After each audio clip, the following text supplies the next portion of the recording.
യേശു കർത്താവ് ഇഹലോകത്തിൽ ജഡം ധരിച്ച് പ്രവേശിക്കുന്നതിനും മുമ്പ് തന്നെ യേശുവിനെക്കുറിച്ചുള്ള ചർച്ചകൾ സജീവമായിരുന്നു. അത് പഴയ നിയമത്തിലുടനീളം കാണാം. പരോക്ഷമായും പ്രത്യക്ഷമായും യേശുവിനെക്കുറിച്ചുള്ള ചർച്ചകൾ. യേശുവിനെക്കുറിച്ചുള്ള ഏറ്റവും പ്രാചീനമായ ചിന്ത ആരംഭിക്കുന്നത് ഉൽപ്പത്തി പുസ്തകം 3:15 സ്ത്രീയുടെ സന്തതി സർപ്പത്തിൻ്റെ തല തകർക്കും, പാമ്പിൻ്റെ തല തകർക്കും. തൊട്ടുതാഴത്ത വാക്യം, പാമ്പിനോട് നീ അവൻ്റെ കുതികാൽ തകർക്കും, അവൻ പാമ്പിൻ്റെ തലയും തകർക്കും. ഈ പ്രവചനം യേശുവിന് മാത്രം ചേരുന്നതല്ല, സ്ത്രീയുടെ മുഴുവൻ സന്തതിക്കും അതുവഴി യേശുവിനും ചേരുന്നതാണ്. മാനവരാശിയുടെ മുമ്പോട്ടുള്ള ഗമനത്തിൻ്റെ, മനുഷ്യരാശിയുടെ ദൈവാവബോധത്തിലേക്കുള്ള യാത്രയുടെ വഴിതടഞ്ഞ പിശാച് മനുഷ്യൻ്റെ കുതികാൽ തകർത്തു. ആ തകരപ്പെട്ട കുതികാല് കൊണ്ട് അവൻ്റെ അന്വേഷണത്തിൻ്റെ യാത്ര ചില മതങ്ങളിൽ ചെന്ന് അവസാനിച്ചു, അല്ലെങ്കിൽ നിരീശ്വരത്വത്തിൽ അവസാനിച്ചു, അതല്ലെങ്കിൽ ദൈവത്തെക്കുറിച്ചുള്ള പരിജ്ഞാനരഹിതമായ ബോധങ്ങളിൽ അവസാനിച്ചു. മനുഷ്യനെന്ന് മുതൽ ദൈവമാർഗമാരാഞ്ഞ് പല വഴിക്ക് പല വിധത്തിലായി തീർന്നു. സാത്താന്യശക്തിയുടെ തല തകർത്തുകൊണ്ട് ജയമെടുത്ത ഒരുവനെയുള്ളൂ, അത് യേശുവാണ്. തല തകർത്തു. തല തകർത്തുന്നതുകൊണ്ട് ഇപ്പോൾ പിശാചില്ല എന്നാണോ അർത്ഥം? ചിലർ പറയാറുണ്ട് തല മയങ്ങിക്കിടക്കുകയാണ്, അതുകൊണ്ട് ഇപ്പോഴും അവനുണ്ട്. ഇതുവഴിയാണ് കൃപയുടെ സുവിശേഷം എന്ന പേരിൽ ഒരു തെറ്റായ പഠനം നമ്മുടെ ഇടയിൽ നിൽക്കുന്നത്. കൃപയുടെ സുവിശേഷം ബൈബിളിലുള്ളതാണ്, പക്ഷേ ഇവിടെ ചില പുള്ളികൾ പറയുന്ന കൃപയുടെ സുവിശേഷം ബൈബിളിലില്ല. ഗ്ലോറിയസ് ഗോസ്പൽ, തേജസ്സേറിയ സുവിശേഷം ബൈബിളിലെയാ, പക്ഷേ ചിലരതിനെ ദുരുപയോഗം ചെയ്തു ആ പദത്തെ. എന്നോട് ചോദിച്ചാൽ ഞാൻ പറയും, ഞാൻ യേശുനാമക്കാരനാണ്, ഞാൻ യഹോവ സാക്ഷിക്കാരനാണ്. തെറ്റുവല്ലുണ്ടോ? പക്ഷെ ആ സംഘടനയിൽപ്പെട്ട ആളല്ല. ആ സംഘടനകൾ തെറ്റായിട്ടാണ് പഠിപ്പിക്കുന്നത്. നമ്മളെല്ലാം യഹോവയുടെ സാക്ഷികളല്ലേ. ഏറ്റവും പവിത്ര നാമമല്ലേ യേശുവിൻ്റെ നാമം? നമ്മളതാണ്, തർക്കം വേണ്ട. യഥാർത്ഥ യേശുനാമം നമ്മളാണ്. യഥാർത്ഥ യേശുനാമക്കാരൻ പിതാവിൻ്റെയും പുത്രൻ്റെയും പരിശുദ്ധാത്മാവിൻ്റെയും നാമത്തിൽ സ്നാനം കഴിക്കപ്പെട്ടവൻ. അത് യേശു പഠിപ്പിച്ചതാണ്. യേശു പഠിപ്പിച്ചത് ചെയ്യുന്നതാണ് യേശുനാമക്കാരൻ. Price the Lord. അതൊക്കെ വിശദീകരിക്കാം. അപ്പോൾ സാത്താൻ ഇന്നില്ലേ? തല തകരപ്പെട്ടെങ്കിൽ അവൻ പിന്നെ കാണാൻ പാടില്ലല്ലോ. തല തകർന്നാൽ പിന്നെ ചലനമില്ല. പാമ്പിൻ്റെ തല തകർന്നാൽ ഈ ചലിക്കുന്ന പോലെ തോന്നുന്നത് ഒരു മസിലിൻ്റെ ആക്ഷനാണ്, അതിന് ജീവനൊന്നുമില്ല. ജീവൻ പണ്ടേ പോയി. അത് ഈ പാമ്പ് മാത്രമല്ല, എല്ലാ ജീവജാലങ്ങളും തല വെട്ടിയാൽ കുറച്ച് നേരം ഇങ്ങനെ ചാടും. കോഴിയൊക്കെ കണ്ടില്ലേ? അങ്ങനെയാണ്. നമ്മൾ പാമ്പിനെ മാത്രമേ ശ്രദ്ധിക്കുന്നുള്ളൂ. തലയിറത്ത് കളഞ്ഞ ഏത് ജീവിയും, മനുഷ്യൻ പോലും അങ്ങനെ ചാടിപ്പോവും. അങ്ങനെയാണ്. അത് സ്വാഭാവികമായ ആ ബയോളജിക്കൽ ക്ലോക്ക് ഉണ്ടല്ലോ മനുഷ്യ ശരീരത്തിലെ, മൃഗജാലങ്ങളുടെയൊക്കെ, അതിങ്ങനെ ക്രമം തെറ്റാതെ സഞ്ചരിച്ചു കൊണ്ടിരുന്നതിന് പെട്ടെന്ന് പിടിച്ചു നിർത്തിക്കഴിഞ്ഞപ്പോൾ ഉണ്ടായിട്ടുള്ള ഒരു വയലേഷൻ അതാണ് കാട്ടുന്നത്. അപ്പോൾ ചിലർ പറയുന്നു ഇന്ന് പാമ്പില്ല, അവൻ ഇങ്ങനെ ചെയ്യുന്നതൊക്കെ ഉള്ളൂ, എന്നിട്ട് ശാസിക്കുകയും ചെയ്യുന്നുണ്ട്, ഭൂതം വിട്ടുപോകുന്നുമുണ്ട്. ഇപ്പം പിന്നെന്താ അതിൻ്റെ അർത്ഥം? നമുക്ക് ഗ്രഹിക്കാം, ഉള്ളടക്കത്തിലൂടെ വരാം. സന്തോഷമാണോ? ശ്രദ്ധിച്ചിരിക്കണം ഇനിയുള്ള കാര്യം. അപ്പോൾ നമ്മൾ യേശുവിനെ കുറിച്ച് അങ്ങോട്ട് പറയാം, എന്നിട്ട് ഇങ്ങോട്ട് വരണം. സ്ത്രീയുടെ സന്തതി സർപ്പത്തിൻ്റെ തല തകർത്തു. എന്നോട് ചോദിച്ചാൽ ഞാൻ പറയും തകർത്തു, പൂർണ്ണമായും തകർത്തു. ക്രൂശിൽ ജയോത്സവം കൊണ്ടാടി, പൂർണ്ണമായും തകർന്നു. അപ്പോൾ പിന്നെ ആരാ ഇപ്പോൾ ശാസിക്കുന്നത്? ഏത് ബന്ധനമാണ് നമ്മൾ അഴിക്കുന്നത്? അതും പറയാം, അതുമുണ്ട്. അപ്പോൾ ഈ തകരപ്പെട്ടവനല്ലാതെ ഒരു പിശാചുണ്ടോ? ഇല്ല. അവനും അവരുടെ ഗണങ്ങളുണ്ട്, അല്ലാതൊന്നുമില്ല. അപ്പം പിന്നെന്താ സത്യം? ഗ്രഹിക്കണം. അതിലേക്ക് വരാം. കർത്താവായ യേശുക്രിസ്തു ആരെന്ന ചോദ്യം ചരിത്രാതീത കാലത്തിൽ ആരംഭിച്ചതാണ്. അനേക പ്രവാചകന്മാർ യേശുവിനെക്കുറിച്ചുള്ള ആലോചനകൾ തിരുവെഴുത്തിലൂടെ പ്രസ്താവിച്ചപ്പോൾ വായിച്ചവർക്കും വായിച്ചു കേട്ടവർക്കുമൊക്കെ ആശങ്ക, അത്ഭുതം, ആരാകും ഈ യേശു?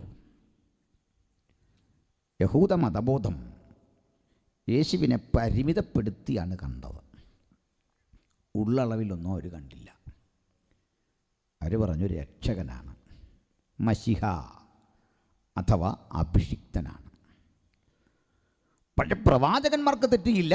അവർ കൃത്യതയോടെ പറഞ്ഞു യേശു ആരാണ്.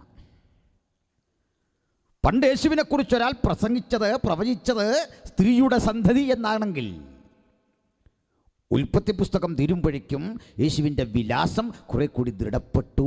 അവൻ കേവലം ഒരു സ്ത്രീയുടെ സന്തതി എന്ന പരിമിതിയിൽ നിൽക്കുന്നില്ല.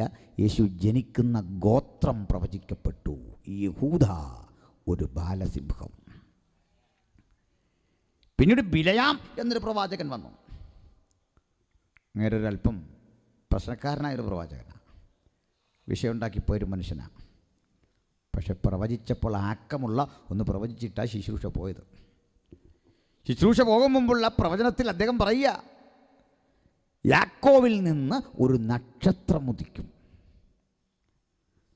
അല്പം കഴിഞ്ഞ് സാക്ഷാൽ ദാവീദ് രാജാവ് വന്നു. എനിക്ക് ബൈബിൾ കഥാപാത്രങ്ങളിൽ വളരെ ഇഷ്ടമുള്ള ഒരാളാണ് ദാവീദ്. കഥാപാത്രം എന്ന പേര് തെറ്റിദ്ധരിക്കല്ലേ, ക്യാരക്ടർ. ബൈബിളിൽ കഥയൊന്നുമല്ല, പക്ഷേ കമ്മ്യൂണിക്കേഷൻ ഉപയോഗിക്കുന്ന ഒരു പദം. ദാവീദിൻ്റെ 14ാം തലമുറയിലെ ചെറുമകനാണ് യേശു. 14 തലമുറയ്ക്കിപ്പുറത്തുള്ള ജഡപ്രകാരമുള്ള ഈ കുഞ്ഞു മകനെ പക്ഷേ ജീവിതത്തിൽ ഒരിക്കൽ പോലും ദാവീദ് കുഞ്ഞുമോനെ എന്ന് വിളിച്ചില്ല, എൻ്റെ ചെറുകനെന്ന് വിളിച്ചില്ല, ഇവിടുത്തെ പയ്യനെന്ന് വിളിച്ചില്ല. ഇടയ്ക്കിടയ്ക്ക് ഈ കൊച്ചുമകനെ ദാവീദ് കാണുകയും ചെയ്യും. അതൊരു അപൂർവ ഭാഗ്യമാണ്. നമ്മൾ 3ാം തലമുറയിലൊക്കെ കൊച്ചുമക്കളെ കണ്ടിട്ട് മരിക്കുന്ന, 4ാം തലമുറയിലൊക്കെ കണ്ടിട്ട് മരിക്കുമ്പോൾ പറയില്ലേ, അപ്പച്ചൻ വലിയൊരു ഭാഗ്യമുള്ള ആളാണ്, ഈ മോനെയും കണ്ടാൽ മരിച്ച്, കൊച്ചുമക്കളുടെ മക്കളെ. പക്ഷേ ദാവീദ് 14 തലമുറയ്ക്ക് ശേഷം തന്നിലൂടെ പിറവി കൊള്ളാൻ പോകുന്ന യേശുവിനെ ദർശനത്തിൽ കണ്ടു. ആ ദർശനത്തിൽ കണ്ട വേളയിൽ ഒരിക്കൽ പോലും വിളിച്ചില്ല കുഞ്ഞേന്ന്, ഒരിക്കൽ പോലും വിളിച്ചില്ല മോനേന്ന്, ഒന്നും വിളിച്ചില്ല. ഉണ്ണി, കുഞ്ഞേന്നൊന്നും വിളിക്കാതെ ഹൃദയം തുറന്നു വിളിച്ചു കർത്താവ്. എന്നും അവൻ വിളിച്ചത് കർത്താവ്.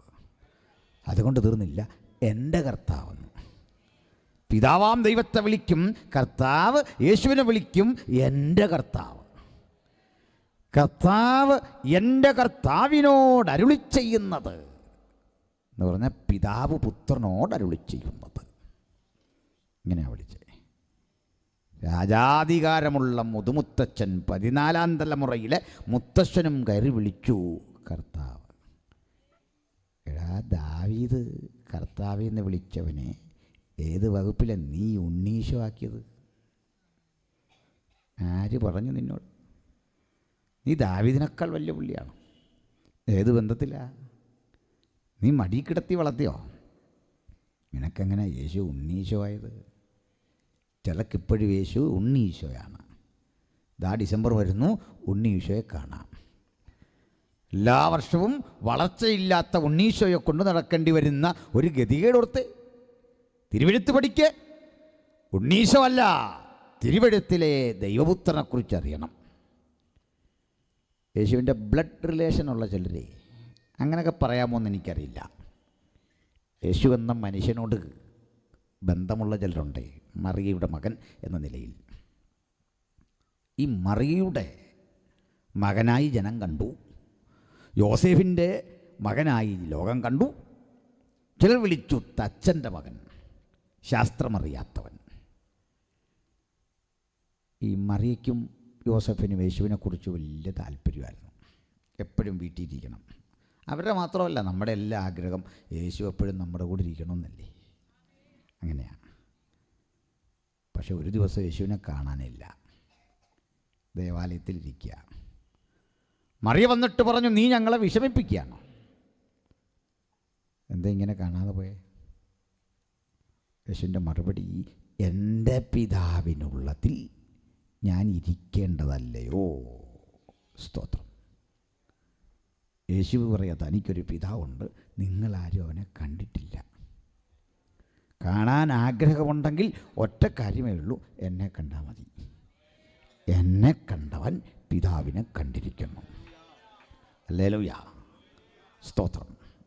നമുക്ക് വെളിപ്പെട്ടു വന്ന രക്ഷകനാണ് കർത്താവായ യേശു. അത് വിശദീകരിക്കാം. മുമ്പോട്ട് പോകാം അല്പം കൂടി. ബഹുമാനരെ, ഈ മറിയ ഒരിക്കൽ പോലും മോനെ യേശുവിനെ വിളിച്ച് നമ്മൾ കാണുന്നില്ല. കുഞ്ഞേന്ന് വിളിച്ച് കാണുന്നില്ല, ഉണ്ണീന്ന് വിളിച്ച് കാണുന്നില്ല. കാരണം മറിയ നല്ല വിവരമുള്ള ഒരു സ്ത്രീയായിരുന്നു, നല്ലൊരു സ്ത്രീയായിരുന്നു. തന്നെയല്ല, മറിയയ്ക്ക് അത്ഭുതം തോന്നുന്നൊരു സംഭവം യേശുവിൻ്റെ ജനനത്തിന് 8-ാം ദിവസം ഉണ്ടായി. യേശുവിനെ ദേവാലയ കർമ്മങ്ങൾക്ക് വേണ്ടി കൊണ്ടുവരിക. യേശുവിനെ ദേവാലയ കർമ്മങ്ങൾക്ക് കൊണ്ടുവരുമ്പോൾ ദാ അവിടെ നിൽക്കുന്നു ഒരു വയോവൃദ്ധൻ, 100 വയസ്സോടെടുക്കുന്ന വയോവൃദ്ധൻ. ചുളിവ് വീണ കൈകൾ, നിവരെ നിൽക്കാൻ ത്രാണിയില്ലാത്ത ശരീരം, താടിരോമങ്ങൾ പോലും നരച്ച് നീട്ടി വളർത്തിയ താടി, വെളുത്തിരിക്കുന്ന മുടികൾ, നിൽക്കാൻ പോലും ത്രാണിയില്ലാത്ത, ആരോഗ്യം നഷ്ടപ്പെട്ട, പ്രായാധിക്യം കൊണ്ട് വിരുപ്പുമുട്ടുന്ന ഈ മനുഷ്യൻ യേശുവിനെ ഇങ്ങ് കയ്യിൽ വാങ്ങി. നമ്മളും കൊച്ചു കുഞ്ഞുങ്ങളെയൊക്കെ കയ്യിലെടുക്കുമല്ലോ, എടുത്ത് താലോലിക്കും, കൊഞ്ചിക്കും. കുഞ്ഞേ ഇങ്ങോട്ട് നോക്കിക്കേ, അങ്കളൊന്ന് കാണട്ടെ, കണ്ണ് തുറന്നേ, ആ മിടുക്കനാന്നൊക്കെ പറഞ്ഞൊരു ചുംബനം കൊടുത്തു വിടുക. അതാ ചെയ്യേണ്ടത്. അങ്ങനെയല്ല ചെയ്യുന്നേ, അങ്ങനെയാണ് ചെയ്യേണ്ടത്. നിങ്ങളാരും കുഞ്ഞുങ്ങളോട് ഇങ്ങനല്ലേ ഇടപെടുന്നേ? അല്ല, കുഞ്ഞിനെ കയ്യിലെടുത്ത് ചോദിക്കുമോ, പാലായിൽ ആരാ ജയിക്കുന്നത് ചോദിക്കുമോ? അന്നല്ല ചോദിക്കാൻ പോകുന്നേ. കുഞ്ഞിനെ കയ്യിലെടുത്തിട്ട്, കുഞ്ഞേ, കുഞ്ഞുവാവേ ഇങ്ങോട്ട് നോക്കിക്കേ, എൻ്റെ കവിളിലൊക്കെ ഒന്ന് തട്ടും. ഇതാ ചെയ്യുന്നത്. പക്ഷേ ഈ ശിമയോൻ എന്ന വയോവൃദ്ധൻ യേശുവിനെ കയ്യിലെടുത്തിട്ട് കുഞ്ഞേന്നൊന്നും വിളിച്ചില്ല. ശിമയോൻ വിളിക്കുക, ഇപ്പോൾ നാഥ, ഓ അഡോണായി, എൻ്റെ രക്ഷക, എൻ്റെ നാഥ, എൻ്റെ സംരക്ഷക, തിരുവചനം പോലെ നീ അടിയനെ വിട്ടയക്കുന്നു. എൻ്റെ ഈ കണ്ണുകൊണ്ട് ഇസ്രായേൽ ജനത്തിൻ്റെ പ്രതീക്ഷയായവനെ, ലോകത്തിൻ്റെ വിടുതലായവനെ, ലോകരക്ഷകനായവനെ കാണും എന്ന പ്രവചനം ഇതാ ഞാൻ മുഖാമുഖം കാണുന്നു. അനേക ജനലക്ഷങ്ങൾ കാണാൻ കാത്തിരുന്ന ആ കാഴ്ച എൻ്റെ കണ്ണിന് മറയ്ക്കാതെ നീ എൻ്റെ മുമ്പിൽ കൊണ്ടു തന്നു. ചാരിതാർത്ഥ്യത്തോടെ മടങ്ങുന്നു.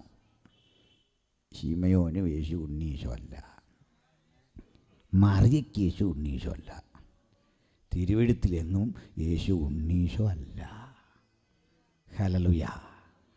പിറവി കൊണ്ടവനെപ്പോലും ദൂതഗണങ്ങൾ നമസ്കരിച്ചു. ആരാധനയ്ക്ക് യോഗ്യൻ യേശുവാണ്. ഹല്ലേലൂയ. അപ്പം അതുകൊണ്ട് യേശുവിനെക്കുറിച്ചുള്ള ആ ചിന്തയിലേക്ക് വരാം. ആരാണ് യേശു? മറ്റാർക്കും അവകാശപ്പെടാനില്ലാത്ത സവിശേഷതയുള്ള 2 ഐഡൻറ്റിറ്റി. രണ്ടു വ്യക്തിത്വം സമന്വയിച്ച് യേശുവിൽ ഒന്നായി നിൽക്കുക. എന്തൊക്കെയത്? യേശുവിൽ സമ്പൂർണ്ണ ദൈവത്വത്തിൻ്റെ വെളിപ്പെടൽ, യേശുവിൽ സമ്പൂർണ്ണ മനുഷ്യത്വത്തിൻ്റെ വെളിപ്പെടൽ. ദൈവവും മനുഷ്യനും തമ്മിൽ സമാഗമിക്കുന്ന ഏറ്റവും വലിയ ഇടം യേശുക്രിസ്തുവാണ്. അത് പാതി മനുഷ്യനും പാതി ദൈവവുമല്ല, സമ്പൂർണ്ണ ദൈവത്വം, സമ്പൂർണ്ണ മനുഷ്യത്വം. ഇത് രണ്ടും പരീക്ഷിക്കപ്പെട്ട് തെളിയിച്ചതാണ്. രണ്ടും പരീക്ഷണ നിരീക്ഷണങ്ങളിലൂടെ തെളിയിച്ചതാ. അത് നിസാര സംഭവമല്ല. യേശു കർത്താവ് ദൈവമാണോ എന്ന് ചോദിച്ചപ്പോൾ തെളിഞ്ഞത് മനുഷ്യനാണെന്നാണ്. ചോദ്യം ദൈവമാണോ എന്ന് അന്വേഷിച്ചു പോയവൻ്റെ മുമ്പിൽ യേശു തെളിയിച്ചു കൊടുത്തു, പക്ക മനുഷ്യനാണ്. മനുഷ്യനാന്ന് ചിന്തിച്ചു വന്നവൻ്റെ മുമ്പിൽ യേശു ബോധ്യപ്പെടുത്തി കൊടുത്തു, തികവുള്ള ദൈവപുത്രനാണ്. Hallelujah, praise the lord. എന്താ ഇതിൻ്റെ അർത്ഥം? നമുക്കിത് രണ്ടും ഒരുപോലെ ബോധ്യപ്പെടും. യേശു മനുഷ്യനാണ്, യേശു ദൈവവുമാണ്. പിന്നെ മനുഷ്യത്വം ഇപ്പം എന്നാ തുടങ്ങി? തെറ്റിദ്ധരിക്കല്ലേ, അത് ബേത്ലഹേമിലെ ജനനത്തിങ്കലല്ല. അതിന് മുമ്പ് യേശു ഉണ്ടോ? ഉണ്ടെന്നേ. തെളിവിലേക്കൊക്കെ നമുക്കൊന്ന് പോകാം, വസ്തുതകൾ ഒന്ന് ചിന്തിച്ചു പോകാം. ദൈവത്തെക്കുറിച്ചുള്ള പ്രാചീനമായ വെളിപ്പാട്, ഏറ്റവും ശക്തമായൊരു സിദ്ധാന്തം ആവർത്തനം 6:4. എന്താ അവിടെ ഇരിക്കുന്നത്? അറിയുക ഇസ്രായേലേ, അല്ലെങ്കിൽ കേൾക്കുക ഇസ്രായേലേ, യാഹ്വേ നമ്മുടെ ദൈവമാകുന്നു, യാഹ്വേ ഏകൻ തന്നെ. സംശയമുണ്ടോ? ദൈവ ഏകനല്ലെന്ന് ആർക്കെങ്കിലും സംശയമുണ്ടോ? ദൈവ ഏകൻ തന്നെ. ഒന്ന് വായിച്ചോളൂ ആ വാക്യം എടുത്ത്. ഓ ഇസ്രായേലേ കേൾക്കുക, യഹോവ നമ്മുടെ ദൈവമാകുന്നു, യഹോവ ഏകൻ തന്നെ. ചിലപ്പോൾ ആളുകൾ നമ്മോട് ചോദിക്കും, ദൈവം ഏകൻ ഏകൻ ഏകൻ എന്ന് പറയാൻ 100 വാക്യം തരാം, ത്രിയേകൻ എന്ന് പറയാൻ ഒരു വാക്യം തരാമോ? ത്രിയേകൻ എന്ന് ബൈബിളിലില്ല. ത്രിയേകത്വം എന്ന പദവും ബൈബിളിലില്ല. ബൈബിളിലില്ലാത്ത കുറേ പദങ്ങൾ ഞാൻ പറയാൻ പോവാണ്. തിരുവത്താഴം ബൈബിളിലില്ല. ഈ പാതി വെട്ടിയെടുക്കുന്ന വിദ്വാൻമാർ ഇതുകൊണ്ട് അപകടം ഉണ്ടാക്കല്.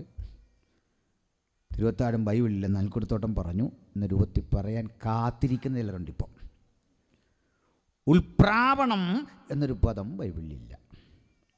ഉൽപ്രാവണമുണ്ട്, അങ്ങനൊരു പദമില്ല. എന്തിന്? ബൈബിൾ എന്നൊരു പദം പോലും ഇല്ല. ഞാൻ ഒരാളോട് പറഞ്ഞു, ബൈബിൾ എന്നൊരു പദം ഇല്ല. അവനെ ആ മനുഷ്യൻ പറഞ്ഞു, ഇപ്പോൾ കാണിക്കാൻ പറഞ്ഞപ്പോൾ അദ്ദേഹം കാണിച്ചും തന്നു. ആ കവർ പേജ് കിടപ്പുണ്ട് ബൈബിൾ. ഞാനും വിട്ടില്ല, നമ്മളും റേഷനരി കഴിക്കുന്ന ആളാണല്ലോ. ഞാൻ മഹാത്മാഗാന്ധിന്നും കാണിക്കാം, ബൈബിളിൽ എടുക്കാൻ പറഞ്ഞു. കാണിച്ചു കൊടുത്തു. Bible society of India, Mahatma Gandhi road, Bangalore. പുള്ളിക്കാത്തല് കൊടുത്താൽ പോരെ? എങ്ങനെയുണ്ട് കാര്യങ്ങളുടെ കിടപ്പ്? അന്നേരം അതും ഇതൊന്നും പറഞ്ഞിട്ട് കാര്യമില്ല. കാര്യം പോലെ പോകണ്ടേ? 1382 ഈ പുസ്തകത്തിന് ബൈബിൾ എന്ന് പേരുണ്ടാവുക. 1382 ക്രിസ്തുവിനും 1382. നമ്മുടെ ദൈനംദിന ജീവിതത്തിൻ്റെ ആത്മീക വ്യവഹാരങ്ങളിൽ ഈ പദം വന്നിട്ടുണ്ട്. എന്നതുപോലെ എന്താണ് തൃത്വം, എന്താണ് ത്രിയേകത്വം, ഇതെനിക്കൊന്ന് പറയണം. ശ്രദ്ധിച്ചാട്ടെ. ഇതേ പാസ്റ്റർ തന്നെ ഒരു വാക്യം കൂടെ വായിച്ചു തന്നാട്ടെ. ആവർത്തനം ആ സഹോദരി വായിച്ചാലും തെറ്റില്ല, നന്നായിരിക്കുന്നു വായിക്കുന്നത്. ആവർത്തനം 6:4 ഒന്നുകൂടെ വായിച്ചോളൂ. അപ്പോൾ തന്നെ പുതിയ നിയമത്തിൽ ഞാൻ ഏകനല്ല. കാരണം പറഞ്ഞു, പിതാവ് എന്നോട് കൂടെ ഉള്ളത് കൊണ്ട് ഞാൻ ഏകനല്ല. അങ്ങനെയെങ്കിൽ ഇത് വൈരുദ്ധ്യമാകുമോ? ഒരിക്കലും ഇല്ല. ഞങ്ങൾക്ക് വൈരുദ്ധ്യമല്ല. തിരുവെഴുത്ത് ഞങ്ങൾക്ക് വൈരുദ്ധ്യമേ അല്ല. അതിൽ നമുക്ക് മനസ്സിലാകാത്ത കാര്യമൊക്കെ ഉണ്ട്, നമ്മളാരും പണ്ഡിതരല്ല. പക്ഷെ വൈരുദ്ധ്യമൊന്നും ഇതിലില്ല. പറയാം. ബഹുമാന്യരേ, പഴയ നിയമം ശിശുപാലകനായി ഭവിച്ചു എന്ന് പറഞ്ഞാൽ എന്താണ് ഈ പഴയ നിയമം എന്ന് ചോദിച്ചാൽ മനസ്സിലാക്കിക്കൊള്ളണം. LKG ആയിരുന്നു. LKG KG ക്ലാസ്സിലെ കുഞ്ഞെന്താ പഠിച്ചു വെക്കുന്നത്? യഥാർത്ഥ സത്യത്തിൻ്റെ ആമുഖം പഠിച്ചു നടത്തും. വിവിധമായും പ്രവാചകന്മാർ മുഖാന്തരം പിതാക്കന്മാർ അരുളി ചെയ്തു, അത് ഭാഗികം. പുത്രൻ നമുക്ക് തന്ന പുതിയ നിയമം സമ്പൂർണ്ണം. ആ പുതിയ നിയമത്തിലാണ് പിതാവ്, പുത്രൻ, പരിശുദ്ധാത്മാവ് ഇത് കൃത്യതയോടെ വെളിപ്പെടുന്നത്. അത് പഴയ നിയമഭക്തന് മർമ്മമായിരുന്നു. ആ മർമ്മം നമുക്കിന്ന് മനസ്സിലാകാൻ കാരണമെന്താ? ദൈവപുത്രൻ വന്ന് നമ്മെ പഠിപ്പിച്ചതുകൊണ്ട്. നമുക്ക് കൂടുതൽ വ്യക്തത വരാൻ കാരണമെന്താ? ദൈവപുത്രൻ്റെ അഭാവത്തിൽ ഒരു മാസ്റ്റർ ടീച്ചർ, ദൈവത്തിൻ്റെ പരിശുദ്ധാത്മാവ് ഇന്ന് അധ്യാപകനായിരിക്കുന്നത് കൊണ്ട് നമുക്ക് കൂടുതൽ കൃത്യതയോടെ അത് മനസ്സിലാകും. ഞാനതിലേക്ക് വരിക.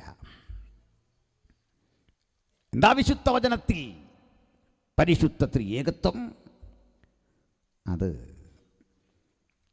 ചിലർ പറയുന്നത് യേശു തന്നെയാണ് പിതാവ്, യേശു തന്നെയാണ് പുത്രൻ, യേശു തന്നെയാണ് പരിശുദ്ധാത്മാവ്. ഞാനൊരാളുടെ വെച്ച് അങ്ങനെയാണേ ഇവരങ്ങോട്ടും ഇങ്ങോട്ടും സംസാരിക്കുന്നത് എന്തിനാ? എന്നോട് തന്നെ എത്ര കിലോമീറ്റർ എഴുതി വച്ചിരിക്കുക ബൈബിളിൽ. ഇതിൻ്റെ വല്ല ആവശ്യമുണ്ടോ?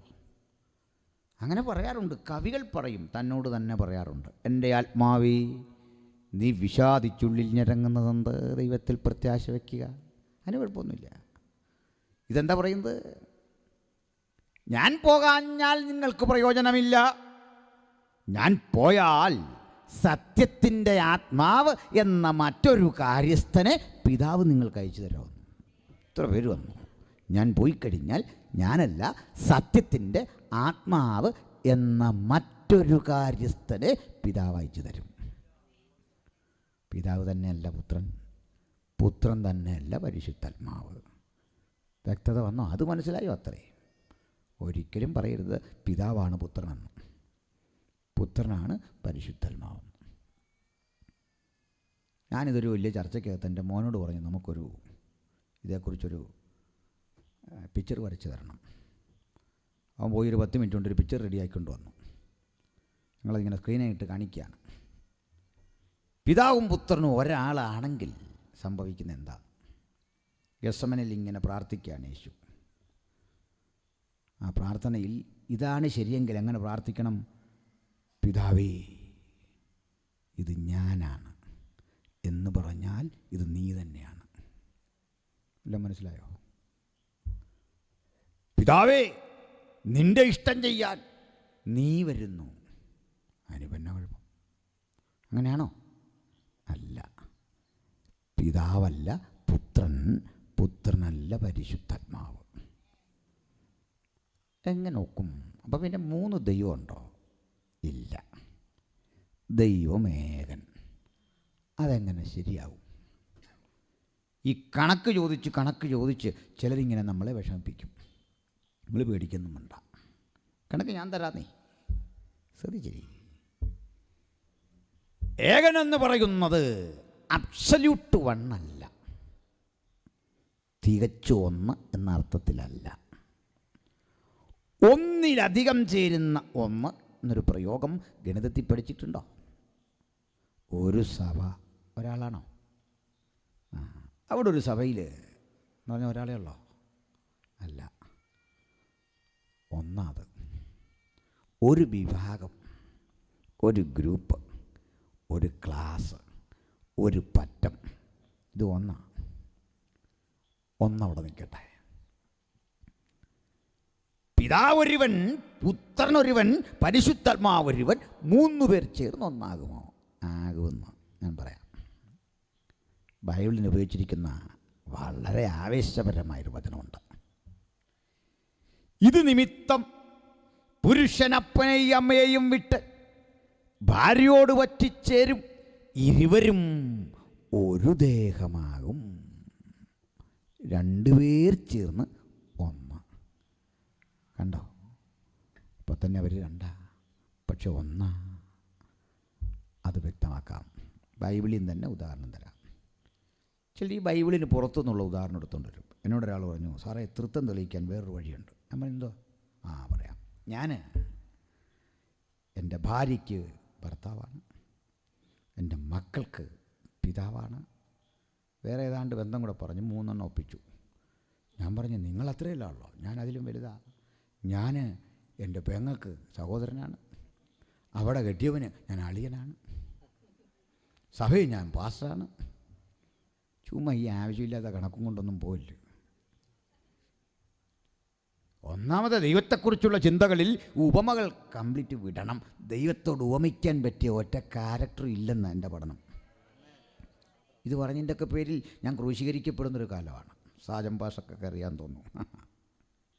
ദൈവത്തെ ഒന്നിനോട് ഉപമിക്കരുത്. ഇസ്ഹാക്ക് യേശുവിനെ കാണിക്കുമെന്നൊന്നും പറയരുത്.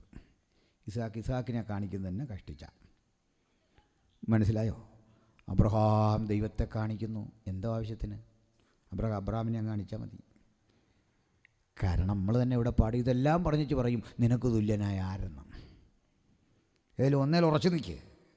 ഞാൻ പറയും അവനൊപ്പം പറയാൻ ഒരാളുമില്ല, അവനെപ്പോലെ ആരാധ്യൻ ആരുമില്ല.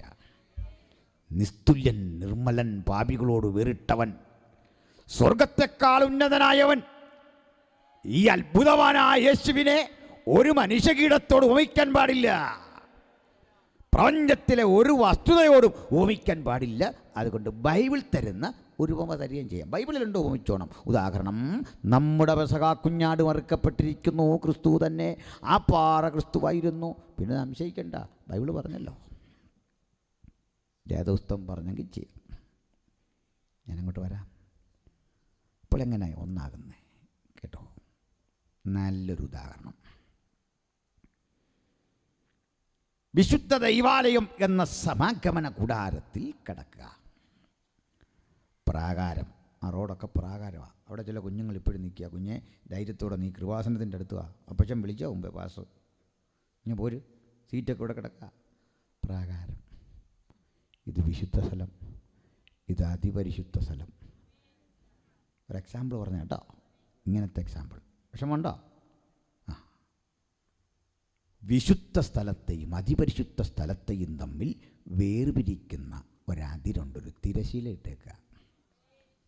ആ തിരശീല ആന കെട്ടി വലിച്ചാൽ പോലും കീറി വരാൻ പാടാ. അത്തരം ചിത്ര തയ്യലാണ്. അതാണ് മുകൾ തൊട്ട് അടി വരെ അങ്ങ് കീറിപ്പോയി, രണ്ടായിട്ട് കീറി. അപ്പോൾ ഒരു കാര്യം കണ്ടോ, ഈ ദേവാലയത്തിൻ്റെ വിശുദ്ധ സ്ഥലത്ത് വെളിച്ചമുണ്ട്. യേശു ക്രൂശിക്കപ്പെട്ടപ്പോഴല്ല, അവിടെ വെളിച്ചമുണ്ട്, എപ്പോഴും ഇല്ല. എന്നാൽ വിശുദ്ധ സ്ഥലത്ത് എപ്പോഴും വെളിച്ചമുണ്ട്. കാരണം അത് മനുഷ്യൻ ജ്വലിപ്പിച്ചു വച്ചിരിക്കുക. ഇടിച്ചെടുത്ത തെളിവായ ഒലിവണ്ണ കവരവിളക്കിൽ, മെനോറ എന്നതിന് പറയുക, അതിൽ 7 ദീപങ്ങളായി ഇങ്ങനെ ജ്വലിച്ചുകൊണ്ടിരിക്കുന്ന മനോഹര പ്രഭയിലാണ് വിശുദ്ധ സ്ഥലമെങ്കിൽ, അതിപരിശുദ്ധ സ്ഥലത്ത് എപ്പോഴും വെളിച്ചമില്ല. പക്ഷേ ദൈവസാന്നിധ്യത്തിന് വേണ്ടി കാത്തിരുന്ന് ഏകാഗ്രപ്പെട്ടൊരുങ്ങുന്ന തൻ്റെ കുഞ്ഞുങ്ങൾ തങ്ങളെ തന്നെ താഴ്ത്തി പ്രാർത്ഥിച്ച് ഹൃദയസമർപ്പിതരാകുമ്പോൾ അപ്രതീക്ഷിതമായി ദൈവത്തിൻ്റെ തേജസ് എന്ന ശെഖേന കൂടാരത്തിൻ്റെ അന്തർമന്ദിരത്തിൽ വ്യാപരിക്കും. ആ വെളിച്ച നിമിത്തം പുരോഹിതന്മാർക്കും അകത്ത് കിടക്കാനാവാത്ത സ്ഥിതി. ഇതാ ദൈവ വെളിച്ചം. ഈ വെളിച്ചം വന്നിരിക്കുന്ന ഘട്ടത്തിൽ ഈ തിരശീല രണ്ടായിട്ടങ്ങ് മാറിയെന്ന് കൂട്ടിക്കോ. അകത്തെ വെളിച്ചവും അന്തർമന്ദിരത്തിലെ വെളിച്ചവും ദാ ഒഴുകി ഒന്നാകുന്ന കണ്ടോ? കണ്ടോ? ഇതുപോലെ പിതാവും പുത്രനും പരിശുദ്ധാത്മാവും ഒന്നായിരിക്കുന്നത്. ദൈവം ഇൻഫിനൈറ്റാണ്. ശക്തിയിൽ സർവവ്യാപിത്വത്തിൽ, അവിടുത്തെ കൃപയിൽ, സ്നേഹത്തിൽ, കാരുണ്യവർഷത്തിൽ, സർവജ്ഞാനിത്വത്തിൽ മൂന്നാളുകളും അപരിമിതരാകയാൽ 3 ഇൻഫിനൈറ്റുകൾ ഒരുമിച്ചാൽ ഒരു ഇൻഫൈനൈറ്റാകും. അങ്ങനെയാണ് പിതാവും പുത്രനും പരിശുദ്ധാത്മാവും ഒന്നായിരിക്കുന്നത്. വ്യക്തത ഒന്നോ?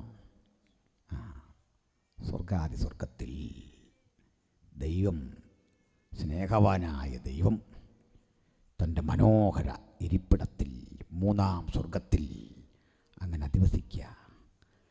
പ്രപഞ്ചം മുഴുവൻ നിറഞ്ഞു നിൽക്കുന്ന തേജസാർന്ന പ്രഭാവലയത്തിൽ അവിടുന്ന് ഇങ്ങനെ ഇരിക്കേ, അവിടുത്തെ വലത്ത് ഭാഗത്ത് അവിടുത്തെ പുത്രൻ, അവിടുന്ന് ദൈവത്തിൻ്റെ പരിശുദ്ധാത്മാവ്, പിതാവും പുത്രനും പരിശുദ്ധാത്മാവുമായ ഏകദൈവം.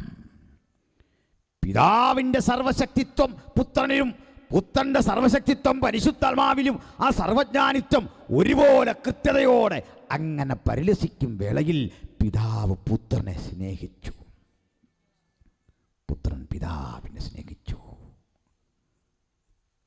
പുത്രൻ പിതാവിനെ വന്ദിച്ചു.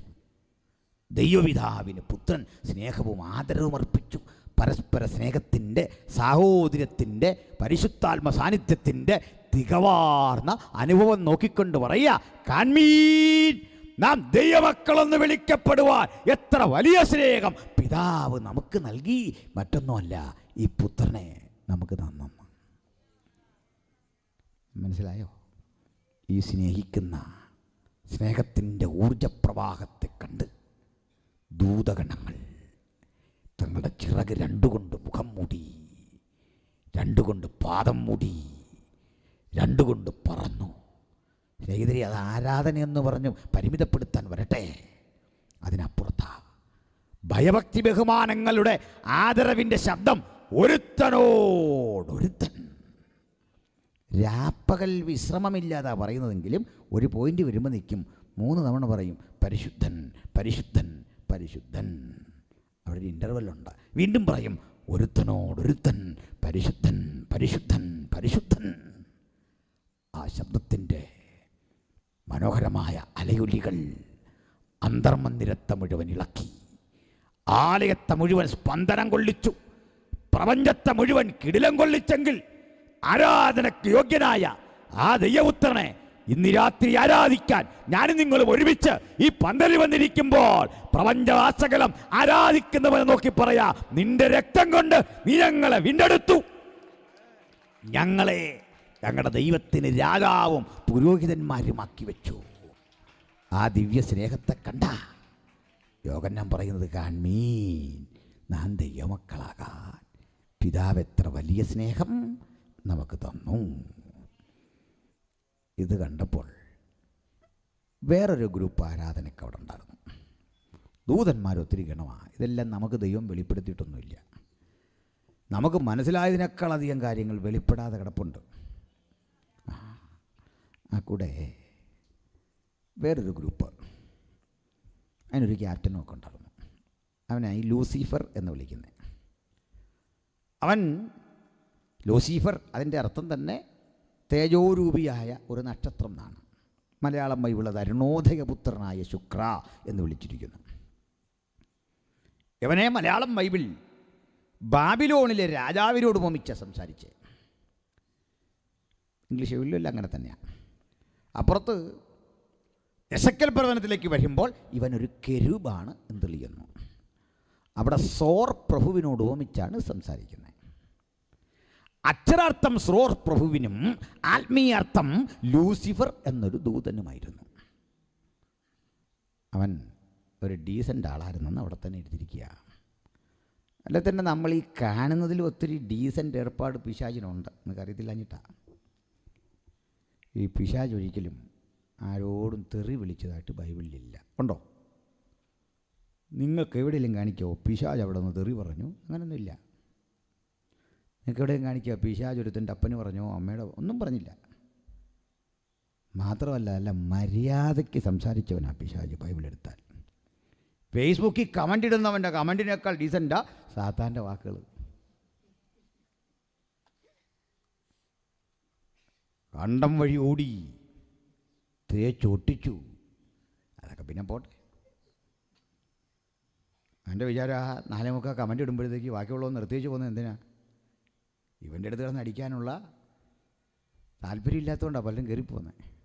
അവൻ ഓടിയ വഴിക്ക് പുല്ല് കിളുത്തിൽ. ഈ തെറി പറയുമ്പം തോറ്റു കൊടുക്കുന്നത് ഒരു ഡീസൻസിയുടെ കൂടി ഭാഗമാണ്, അങ്ങനല്ലേ? അപ്പോൾ ഇങ്ങനെ സാത്താനെപ്പറ്റി പഠിക്കങ്ങര് സ്ത്രീയുടെ അടുത്ത് വന്ന് വളരെ മര്യാദയ്ക്ക് പറഞ്ഞോ, ഈ പഴം തിന്നരുന്നല്ലോ പറഞ്ഞിട്ടുണ്ടോ? തിന്നാൻ പോലും പുള്ളി നിർബന്ധിക്കുന്നില്ല. ചില സ്ത്രീകൾക്ക് അത്ര വേണ്ട, അതിൻ്റെ പാതി കെട്ടാൽ മതി, അവർ തീറ്റി കഴിഞ്ഞു. നിങ്ങളിന്നും കണ്ടോ? ഈ സ്ത്രീകളുള്ളിടത്താണ് ഈ പാമ്പ് വന്നിട്ട് ഇപ്പോഴും നാക്കിട്ടിങ്ങനെ അടിക്കുന്നുണ്ട്. തിന്നോളാനാണ് പറയുന്നത്. നാക്കിട്ടിങ്ങനെ അടിക്കുക, പക്ഷേ അതിന് സംസാരിക്കാൻ വയ്യ. ശവിച്ചു വിട്ടതിന് ശേഷം സംഭാഷണം പഴയപോലില്ലെങ്കിലും പഴയപോലെ തന്നെ വന്നിട്ട് പറയുക, കൊച്ചമ്മ കഴിക്കുന്നില്ലേ എന്ന്. നല്ല സാധനമാണ് കഴിക്കുക. ചുരുക്കി പറഞ്ഞാൽ സാത്താൻ പിന്നെ യേശുവിനെ കണ്ടപ്പോൾ വിളിച്ചത് മഹോന്നതനായ ദൈവപുത്ര. നിസാര വിളിയാണോ? ദൈവദാസന്മാർ പോയപ്പോൾ പിശാച് പിടിച്ച പെണ്ണ് വിളിച്ചെന്തെന്നാ? അത്യുന്നതനായ ദൈവത്തിൻ്റെ ദാസന്മാർ. എന്താ മനസ്സിലായി? അവൻ കുറേയൊക്കെ ഡീസൻ്റായിട്ട് ഇടപെട്ടെ. അത്രയും പോലും അന്തസ്സില്ലാത്തവന്മാരുണ്ട്. പോട്ടെ, ഞാൻ ആ വഴി പോകുന്നില്ല. എന്തേ പറയാൻ കാരണം, സാത്താൻ ആരെന്നൊന്നും മനസ്സിലാക്കാനാണ്. അവൻ അങ്ങനെ ഇരുന്ന് ആരാധിച്ചു കൊണ്ടിരുന്നപ്പോൾ എന്തൊക്കെ പറ്റിയെന്ന് കണ്ടോ? എസെക്കിയേൽ പ്രവചനം 28 അധ്യായം 11 മുതൽ ഒന്ന് വായിച്ചോളൂ. 28:11 എസെക്കിയേൽ. യഹോവയുടെ അരുളപ്പാട് എനിക്കുണ്ടായതെന്തെന്നാൽ, മനുഷ്യപുത്ര, ഈ സോർ വലിയ സമ്പന്ന രാജ്യമായിരുന്നു. അവിടുത്തെ രാജാവും വലിയ സമ്പന്നനായിരുന്നു. വായിക്കാം. നീ കരഞ്ഞോണ്ട് അവനെക്കുറിച്ച് പറയണം, വിലപിച്ച് പറയണം.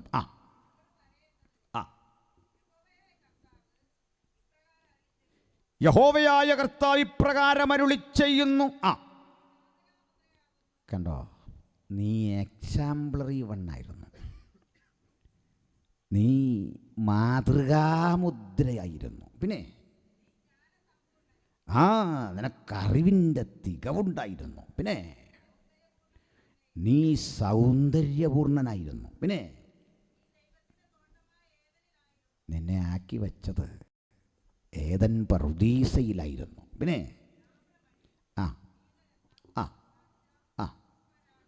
ഞാനിതൊക്കെ പറഞ്ഞു വിടുന്നത് എന്താണെന്ന് എനിക്ക് വലിയ പിടിയില്ല. നിങ്ങൾക്കറിയോ? ഇതൊക്കെ പറയാനറിയാം, പക്ഷെ നമ്മൾ കണ്ടിട്ടില്ല. കാണാത്തൊരു വസ്തുവിനെക്കുറിച്ച് പറഞ്ഞാൽ എങ്ങനെ ഇരിക്കും? ഞാൻ എൻ്റെ ഉദാഹരണം പറയാം. ഒരിക്കലും ഈ സംസാരിക്കാൻ ശേഷിയില്ലാത്തൊരു സഹോദരൻ ജീവിതത്തിൽ ആദ്യമായിട്ട് ഈ ചക്കര തിന്നു. ഇതിൻ്റെ മധുരം ഒന്ന് പറയണമെന്നുണ്ട്, പക്ഷേ പറഞ്ഞറിയിക്കാൻ പറ്റാത്തതുകൊണ്ട് ഉള്ളിൽ നിന്നങ്ങ് വിഷമിക്കുകയാണ്. ഇതേ അവസ്ഥയല്ല ഞാനിവിടെ നിൽക്കുന്നത്. പിടികിട്ടിയോ? സംസാരശേഷി കിട്ടുന്നില്ല. ചക്കരയുടെ ടേസ്റ്റ് പറയാനും ആഗ്രഹമുണ്ട്, പക്ഷേ പുറത്തോട്ട് വരുന്നില്ല, ശബ്ദം പുറത്തോട്ട് വരുന്നില്ല. താമ്രമണി, പീതരത്നം, പിന്നെ വജ്രം, പുഷ്യരാഗം, അതാ ശരി. പിന്നെ അതൊക്കെ കുറച്ചറിയാം എന്താന്ന്, കണ്ടിട്ടൊന്നുമില്ല. പുഷ്യരാഗം, ഗോമേതകം, പിന്നെ സൂര്യകാന്തം, നീലക്കല്ല്, മാണിക്യം, മരതകം. അവിടെ നിൽക്ക്. ഇന്നേരം നമ്മുടെ പാട്ടുകാർ പറയുന്ന കനകവും മുത്തും രത്നം ഇവൾ അണിയേല. ഭയങ്കര വെഡിത്താ പാടുന്നതൊക്കെ. പാടിയോ പാടാതിരിക്കുമോ നിങ്ങളുടെ ഇഷ്ടമാണ്. സ്വർഗത്തിൽ അവൾ ഇതെല്ലാം അണിഞ്ഞെന്നാണ് എഴുതി വെച്ചിരിക്കുന്നത്. എന്നാ സ്വർഗത്തിൻ്റെ ചിത്രത്തിൽ ഇവിടെ കണ്ണത്തിൽ ഇതൊന്നും ഇല്ലെന്ന് പാടിക്കഴിഞ്ഞാൽ എങ്ങനെ നോക്കുന്നത്? ഇത്തരത്തിൽ ഇതൊക്കെ ഉണ്ടെന്നാണ് എഴുതി വെച്ചിരിക്കുന്നത്. എല്ലാം വിപരീതമാണ് ഈ പാട്ടേ. ഞാനിടയ്ക്ക് ഒരു കൂട്ടരോട് ചോദിച്ചു, ഈ മധ്യാകാശത്തിലൂടെ ഈ മണിപ്പന്തൽ കേട്ടറിങ് ആരുമൊക്കെ അവിടെ വരുമോ കല്യാണത്തിന്? എന്തെല്ലാം പുകിലായി. പോട്ടെ, ഈ പാട്ട് പാടുമ്പോൾ വചനത്തോട് നീതി പുലർത്തണ്ടേ? ആദ്യ ആളുകൾ ഓർത്ത് നേരാ, പക്ഷേ വചനം ചോദിച്ചപ്പോൾ വചനം ഇല്ല, വാക്യമില്ല, സൂചിപ്പിക്കാൻ പോലും വാക്യമില്ല. അപ്പോൾ അവസാനം ഒരാൾ പറഞ്ഞു ഭാവനയാണെന്ന് പറഞ്ഞു. ഞാൻ പറഞ്ഞു ഭാവന ആയിക്കോട്ടെ, അതിനു വേണ്ട ഒരു പരിധി. കാരണം ഈ മണിപ്പന്തലിടുന്ന ആരാന്ന് കൃത്യം ദാനിയേൽ എഴുതി വച്ചിരിക്കുക, എതിർ ക്രിസ്തുവാ. അതുപോലും തെറ്റിച്ചാ പറയുന്ന ആളുകൾ. തിരുവെഴുത്ത് അങ്ങനെയോ എന്ന് ശോധന ചെയ്യണം. വിഷയത്തിലേക്ക് വരാം. ഈ സാത്താൻ്റെ ആ സംവിധാനങ്ങളെ ഇപ്പോൾ പഠിക്കുന്നത് 12 വിധ രത്നങ്ങൾ അങ്ങ് പുതിയ യെരൂശലേമിലുണ്ട്. ഇതെല്ലാം അവനെ മൂടിയിരുന്നു. പിന്നെ വായിച്ചാട്ടെ. ആത്മാർത്ഥയില്ലാതാണോ വായിക്കുന്നത്? ആദ്യത്തെ ആ സന്തോഷം പോലെ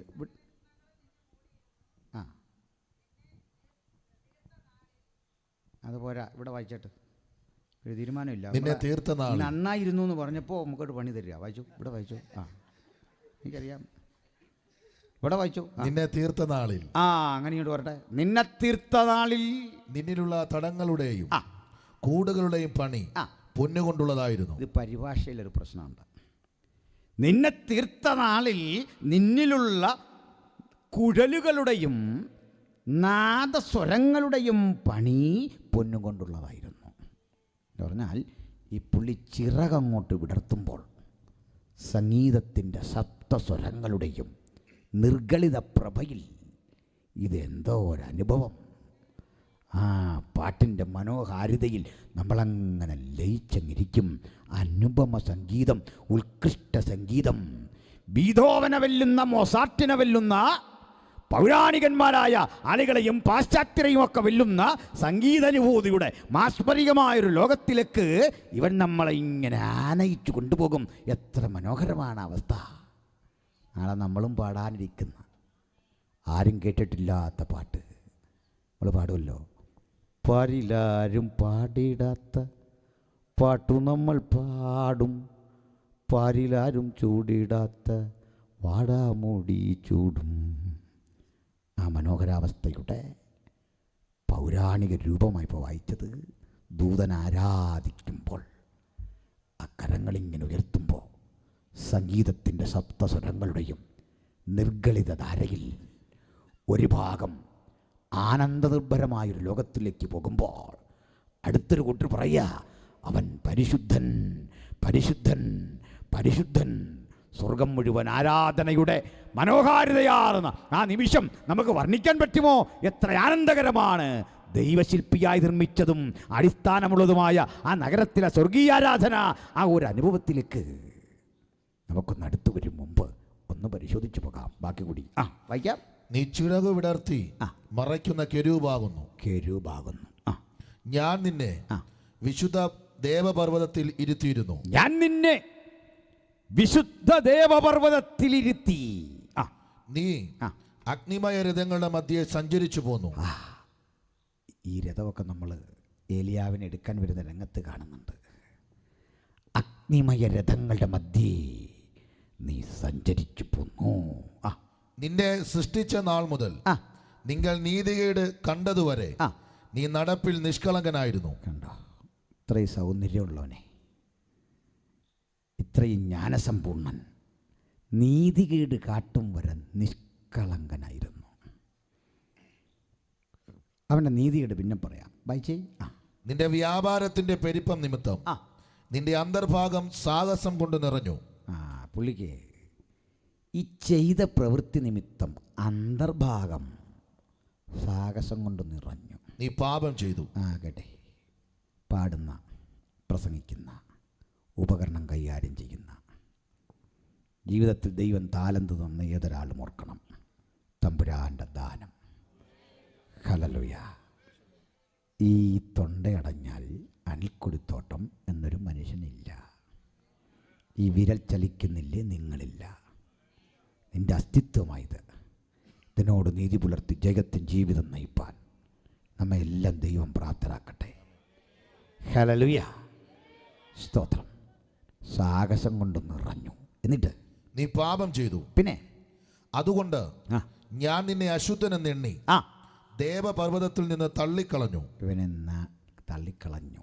അഗ്നിമയ രഥങ്ങളുടെ മധ്യേ നിന്ന് മുടിച്ചു കളഞ്ഞു. ഇനി ഇതേ കാര്യം യെശയ്യാവ് പ്രവചിക്കുന്ന കൂടി നോക്കാം. എങ്കിലേ നമ്മുടെ പ്രധാന വാക്യത്തിൽ വന്നില്ല. യെശയ്യാപ്രവചനം 14-ാം അധ്യായം 10 മുതൽ വായിച്ചട്ടെ. യെശയ്യാ 14:10 മുതൽ. അവരൊക്കെയും നിന്നോട് നീയും ഞങ്ങളെപ്പോലെ ബലഹീനനായോ? നീയും ഞങ്ങൾക്ക് തുല്യനായി തീർന്നുവോ എന്ന് പറയും. നിന്റെ ആഡംബരവും വാദ്യഘോഷവും കണ്ട സംഗതികൾ, നിന്റെ ആഡംബരവും വാദ്യഘോഷവും പാതാളത്തിലേക്ക് ഇറങ്ങിപ്പോയി, പാതാളത്തിൽ വീണു. പിന്നെ നിന്റെ കീഴെ പുഴുക്കളെ വിരിച്ചിരിക്കുന്നു, പിന്നെ കൃമികൾ നിനക്ക് പുതപ്പായിരിക്കുന്നു. പിന്നെ അരുണോദയ പുത്രനായ ശുക്ര, നീ എങ്ങനെ ആകാശത്ത് നിന്ന് വീണു? ജാതികളെ താഴ്ത്തിക്കളഞ്ഞവനെ, നീ എങ്ങനെ വെട്ടേറ്റ് നിലത്ത് വീണു? ഞാൻ സ്വർഗത്തിൽ കയറും. ഇവൻ എന്താ ചൊറ്റിയെന്നറിയണ്ടേ? ആരാധിച്ച് ദൈവത്തിന് മഹത്വം കൊടുക്കാൻ അവനെ ദൈവം കൊണ്ടെത്തിച്ച സ്ഥാനത്തുനിന്ന് പറയുക, ഞാൻ സ്വർഗത്തിൽ കയറും. പിന്നെ എൻ്റെ സിംഹാസനം ദൈവത്തിന്റെ നക്ഷത്രങ്ങൾക്ക് മീതെ വയ്ക്കും. ഉത്തരദിക്കിന്റെ അതിർത്തിയിൽ സമാഗമ പർവ്വതത്തിന്മേൽ ഞാൻ ഇരുന്നരുളും. പിന്നെ ഞാൻ മേഘാനതങ്ങൾക്ക് മീതെ കയറും. ഞാൻ മേഘോന്നതങ്ങൾക്കു മീതെ കയറും. പിന്നെ ഞാൻ അത്യുന്നതനോട് സമനാകും. ഞാൻ അത്യുന്നതനോട് സമനാകും എന്നത്രേ നീ ഹൃദയത്തിൽ പറഞ്ഞത്. ഇതുകൊണ്ട് അടിച്ചെന്ന് നിന്നെ. പിശാചിൻ്റെ വീഴ്ച മനസ്സിലായോ? അവൻ വീണു. ഒരു മനുഷ്യനെ പരിധി വിട്ട് പ്രശംസിക്കരുതേ. അവനും പോക്ക, നീയും പോക്ക. സ്തോത്രം. ആരെക്കുറിച്ചും അതിരുവിട്ട് സംസാരിക്കുമ്പോൾ ഒന്നാം സ്ഥാനം യേശുവിന് കൊടുത്തേ ഇടപഴകാവൂ. നമുക്ക് യേശുവിന് ചേരാത്ത ഒന്നും ആവശ്യമില്ല. പ്രൈസലോ, അതൊന്നും ഞാൻ പറഞ്ഞ് ബോധ്യപ്പെടുത്താം. മലയാളക്കരയിൽ കർത്താവേറെ ഉപയോഗിച്ചൊരു മനുഷ്യനുണ്ട്. അദ്ദേഹത്തിൻ്റെ പ്രസംഗവും ശാലീനമായ ഇടപെടലും ലാളിത്യം നിറഞ്ഞ ജീവിതചര്യയും ജാതിമത ഭേദന്യേ മലയാളിയെ സ്വാധീനിച്ചു. മുസ്ലിമും ക്രിസ്ത്യാനിയും ഹിന്ദുക്കളും നിരീശ്വരന്മാരുമെല്ലാം ഇദ്ദേഹത്തിൻ്റെ പ്രസംഗം കേൾക്കുമായിരുന്നു. ഇനിയിപ്പോൾ അതെല്ലാം വിട്ട് ആൾ വേറൊരു രൂപത്തിലെത്തി. അദ്ദേഹത്തെ അനുഗമിച്ച ഫാൻസ് അസോസിയേഷൻ കൂടെ കൂടി അതിലും വല്ലതായി. ഇപ്പോൾ ആ കൂടെ ഉണ്ടായിരുന്ന ആളുകളെ കണ്ടാൽ പാസ്റ്ററാണോ അതുമല്ല, അച്ഛനാണോ അതുമല്ല, പാച്ചൻ. പാച്ചന്മാരാരെങ്കിലും ഉണ്ടേ കീറി കളഞ്ഞിട്ട് പറയാം, പണി നോക്ക്. മനസ്സിലായോ? തിരുവല്ല വഴി നടക്കുക, താങ്ങും വിലങ്ങും. എനിക്കൊപ്പം പഠിച്ച ഒരുവൻ അതിലുണ്ടായിരുന്നു. ഞാൻ വഴി വെച്ച് കണ്ടു. ഞാൻ എൻ്റെ പൊന്നി ചങ്ങാതി, ഇതൊക്കെ കളഞ്ഞിട്ട് വാ. എന്താ കാര്യം? അതിരുവിട്ട ധനം ചിലരെ തെറ്റിലേക്ക് നയിക്കും. പിടികിട്ടിയോ? അതുകൊണ്ട് ഈ പണക്കാരനാകാനുള്ള മോഹമൊക്കെ ഇന്ന് ഉപേക്ഷിച്ച് പോകാനുള്ള ആളുകൾ. ഉണ്മാനും ഉടുപ്പാനും ഉണ്ടെങ്കിൽ മതി എന്ന് വെപ്പി. ഹല്ലേലൂയ. അപ്പം ഞാൻ അതിലൊന്നും പോകുന്നില്ല. ഇപ്പം തന്നെ എനിക്ക് ആവശ്യത്തിന് പ്രശ്നമുണ്ട്. ഇനി പുതിയ പ്രശ്നങ്ങൾ ഉണ്ടാക്കാനുള്ള നേരമില്ല. അതുകൊണ്ട് പറഞ്ഞ ഉള്ളടക്കത്തിൽ വരാം. ഇവിടെ ഇതാ ഇവനെ തള്ളിക്കളഞ്ഞു. ഇപ്പോൾ ഒരു ചോദ്യം, ഞാനീ ചോദ്യം ചില നാൾക്ക് മുമ്പ് ചോദിച്ചാലും മറുപടി തന്നില്ല. ഈ പിശാചിൻ്റെ തലവെട്ടി താഴെയിട്ടപ്പോൾ അത് പൂർണ്ണമായി നിറവേറിയെങ്കിൽ ഇന്നിപ്പോൾ ആരെയാ ശാസിച്ച് വിടുന്നതാ മുമ്പേ ചോദിക്കുന്നത്? ക്രൂശിലെ അല്ല, അവനെ വെട്ടി പാതാളത്തിലിട്ടു. അങ്ങനെയെങ്കിൽ ഇപ്പോൾ ശാസിച്ച് വിടുന്ന ആരെയാ? ഏത് പിശാചിനെതിരെയാ നമ്മൾ ഈ ആത്മനിറവിലൊക്കെ ആരാധിച്ച് ജയമെടുക്കാനൊക്കെ പറയുന്നത്? അവനെ വെട്ടിയില്ലേ? അവനെ ആ വെട്ടിയിടുമ്പോൾ ഒരു വാക്യം കിടക്കുകയാണ്, നീ ഞങ്ങൾക്ക് തുല്യനായോ. അതാരായി ഞങ്ങൾ? ഇവനേക്കാൾ വേറെ ആരുണ്ടോ? ആരായി ഞങ്ങൾ? ജാതികളെ താഴ്ത്തിക്കളഞ്ഞവനെ. ഏത് ജാതി അവൻ താഴ്ത്തിയെ? അന്ന് ജാതി ഉണ്ടോ? നേഷനാകട്ടോ, രാഷ്ട്രം. രാഷ്ട്രങ്ങളെ മുടിച്ചവനെ. അന്ന് രാഷ്ട്രമുണ്ടോ? ഭൂമിയിലെ രാജാക്കന്മാരൊക്കെ പരസ്പരം പറയുക, നീ ഞങ്ങൾക്ക് തുല്യനായോ. ഞാനൊരു 3-4 പണ്ഡിതന്മാരോട് ചോദിച്ചു, ആരാച്ച ഈ ഞങ്ങൾ? ഭൂമിയിലെ അതിൻ്റെ പണികളെയും അതിൻ്റെ പട്ടണങ്ങളെയും ഇടിച്ചവനെ. ഏത് പട്ടണമാണ് ഈ ലൂസിഫർ ഇടിച്ചേ? ഇനി എന്നെ പറഞ്ഞ ആ പള്ളി ഇതുവരെ തീർന്നിട്ടില്ല, പക്ഷെ മറുപടി വന്നിട്ടില്ല. ഞാൻ മിണ്ടാ പോന്നു. ഉത്തരവുണ്ട്, ശ്രദ്ധിച്ചോ? ഉത്തരം പറഞ്ഞു പോകും. അപ്പോൾ സ്വർഗത്തിൽ കയറും, അത്യുന്നതനോട് സമനാകും എന്ന് പറഞ്ഞവനെ അതിൻ്റെ മധ്യേ നിന്ന് മുടിച്ചു കളഞ്ഞു, സ്ഥാനഭ്രഷ്ടനാക്കി. അല്ല, അവനെ വെട്ടിയില്ലെന്ന്. അവനെ വെട്ടുവച്ചിട്ടേ ഉള്ളൂ, വെട്ടിയില്ല. അതെങ്ങനെ ഒക്കുന്നത്? അതേ ഒക്കൂ പറയാം, ശ്രദ്ധിച്ചേ. അവൻ്റെ ദൗത്യം അവനിൽ നിന്ന് എടുത്തു കളഞ്ഞു, അവനെ സ്ഥാനഭ്രഷ്ടനാക്കി. അവനിന്നും ഈ ഭൂതലം മൊത്തം പ്രവർത്തിക്കുന്നുണ്ട്. അവൻ ഇന്നും ചെല്ലുന്നുണ്ട്, പഴയ സ്ഥലം വരെ ചെല്ലും. ചെന്നിട്ട് ഇയ്യോബിനെക്കുറിച്ച് കുറ്റം പറഞ്ഞിട്ട് തിരിച്ചു പോരും. തള്ളിക്കളഞ്ഞതാ, അവൻ പോയിട്ട് തിരിച്ചതുപോലെ വന്ന് കുറ്റം പറയും. മുഴുലോകവും സാത്താൻ്റെ ആധിപത്യത്തിന് കീഴിൽ ദൈപ്പം കിടക്കുക. സ്ഥാനം പോയവൻ, ആധിപത്യം ഒരു വിധത്തിൽ അവൻ പിടിച്ചെടുത്ത് ദൈവത്തെ കൊണ്ട് സമ്മതിപ്പിച്ച് മനുഷ്യരാശിയെ ക്രിസ്തുവിൽ നിന്ന് അകറ്റാൻ പലവിധ തന്ത്രങ്ങൾ അവൻ മെനഞ്ഞുകൊണ്ടിരിക്കുക. അവൻ്റെ മറുവശമുണ്ട്. ദൈവത്തോട് സമത്വം മുറുകെ പിടിക്കണം, അങ്ങോട്ട് കടക്കണം, അത്യുന്നതനോട് അവൻ സമനാകും എന്ന് പറഞ്ഞപ്പോഴേ പിതാവിൻ്റെ മഹിമയുടെ വലത്തുഭാഗത്തിരുന്ന ഒരുവൻ എഴുന്നേറ്റ് തൻ്റെ സമത്വം അങ്ങ് ഉരിഞ്ഞു വെച്ചിട്ട് അത് പിതാവിനെ അങ്ങോട്ട് ഏൽപ്പിച്ചിട്ട് വേഷത്തിൽ മനുഷ്യനായി നമ്മുടെ ഇടയിലേക്കൊരു വരവ് വരുന്ന കണ്ടിട്ട് യോഹന്നാൻ വിളിച്ചു പറയുക, അവൻ കൃപയും സത്യവും നിറഞ്ഞവനായി വചനം ജഡമെടുത്ത് ഈ ലോകത്തിലേക്ക് വന്നു. ഹല്ലേലൂയ. സാത്താനായവൻ ദൈവസിംഹാസനത്തിന് തുല്യനാകാൻ കാത്തിരുന്ന് അങ്ങോട്ട് കിടക്കാൻ ശ്രമിച്ചപ്പോൾ ദൈവപുത്രൻ ഈ താണലോകത്തിലേക്ക് ഇറങ്ങി വന്ന അത്ഭുത സംഭവത്തിൻ്റെ പേരാ സുവിശേഷം. അതുകൊണ്ട് ആരാധിക്കുന്നതിന് വേണ്ട ക്വാളിറ്റിയിലൊന്ന് താഴ്മയാണ്, വിനയമാണ്. ഇത് ഈ അഭിനയിച്ചല്ലോ നോക്കിയല്ല. അഭിനയിക്കുന്ന ആളുകൾ 5 മിനിറ്റ് കഴിയുമ്പോഴേ അതങ്ങ് പോകും. പിടികിട്ടിയോ? ചൊല്ലക്കണില്ലേ, കർത്താവിൻ്റെ ദാസനെ ക്ഷേമമായിരിക്കുന്നോ? അപ്പോഴോർത്തോണം ഫേക്കാ. മനസ്സിലായില്ലേ? ഈ അതിരിവിട്ട വിനയം തലകുനിച്ച് അങ്ങ് വല്ലാതെ താഴുമ്പോഴും ഓർക്കണം, ഇത് ജനുവിനല്ല, സാത്താന്യം. അതൊക്കെ കൊണ്ട് ഉപേക്ഷിച്ചോണം ഈ നാട്യം. മനസ്സിലായോ? യേശു നാട്യമൊന്നുമില്ല. യേശു സാത്താനെ വിളിക്കുന്നത് പച്ചക്കങ്ങ് വിളിക്കുക. പത്രോസിനെ കയറി നാട്യമില്ല. യേശുവിന് നാട്യമുള്ളവരെ ഇഷ്ടമല്ല. നദനയിൽ എൻ്റെ അടുത്ത് ചെന്ന് ഫിലിപ്പോസ് പറഞ്ഞു, ഞങ്ങൾ മശിയെ കണ്ടെത്തി കേട്ടോ. ഇത് കേട്ടപ്പോൾ നദനയിൽ മനസ്സിലാക്കി യേശു നസ്രത്തിൽ നിന്നാണ്. അവൻ നസ്രയനായ യേശു. നദനയിൽ വായിച്ചറിഞ്ഞതും പഠിച്ചതും ക്ലാസ്സിലിരുന്ന് ഗ്രഹിച്ചതും ഒക്കെ അറിവ് വെച്ച് പറഞ്ഞു, ഈ നസ്രത്തിൽ നിന്ന് വല്ല നന്മയും വരുമോ? ഇവിടെ പഠിച്ചാൽ യെരുശലേമിൽ നിന്ന് വരുമെന്നാ. ഇത് മറുപടി പറയാനുള്ള ത്രാണി അന്തർഗോസിനില്ല. നമ്മളാണ് അതിന് മറുപടി പറഞ്ഞതങ്ങ് കുളവാക്കും. അന്ത്രോസ് പറഞ്ഞു, വന്ന് കാൺമീൻ, എനിക്ക് കൂടുതൽ പറയാനൊന്നും അറിയില്ല. അങ്ങനെയാണ്, അങ്ങോട്ട് വാ. അറിയില്ലേ, അതേ ഉള്ളൂ. അറിവില്ലാതെ വിഷമിക്കുന്ന ഒരുത്തനെ കണ്ടിച്ച് പറയണം, നീ ഇങ്ങോട്ട് വാ, മനസ്സിലാക്കി തരാം. ഞാനതിനാ പറഞ്ഞ അന്യഭാഷയെക്കുറിച്ചും ദൈവാത്മ പ്രവൃത്തിയെക്കുറിച്ചൊക്കെ കൂടുതൽ തർക്കിക്കുന്നതിനെ എന്നെ വിളിച്ചുകൊണ്ട് വന്നിട്ട് അവൻ്റെ കൂടി നിങ്ങൾ പ്രാർത്ഥിക്കണം.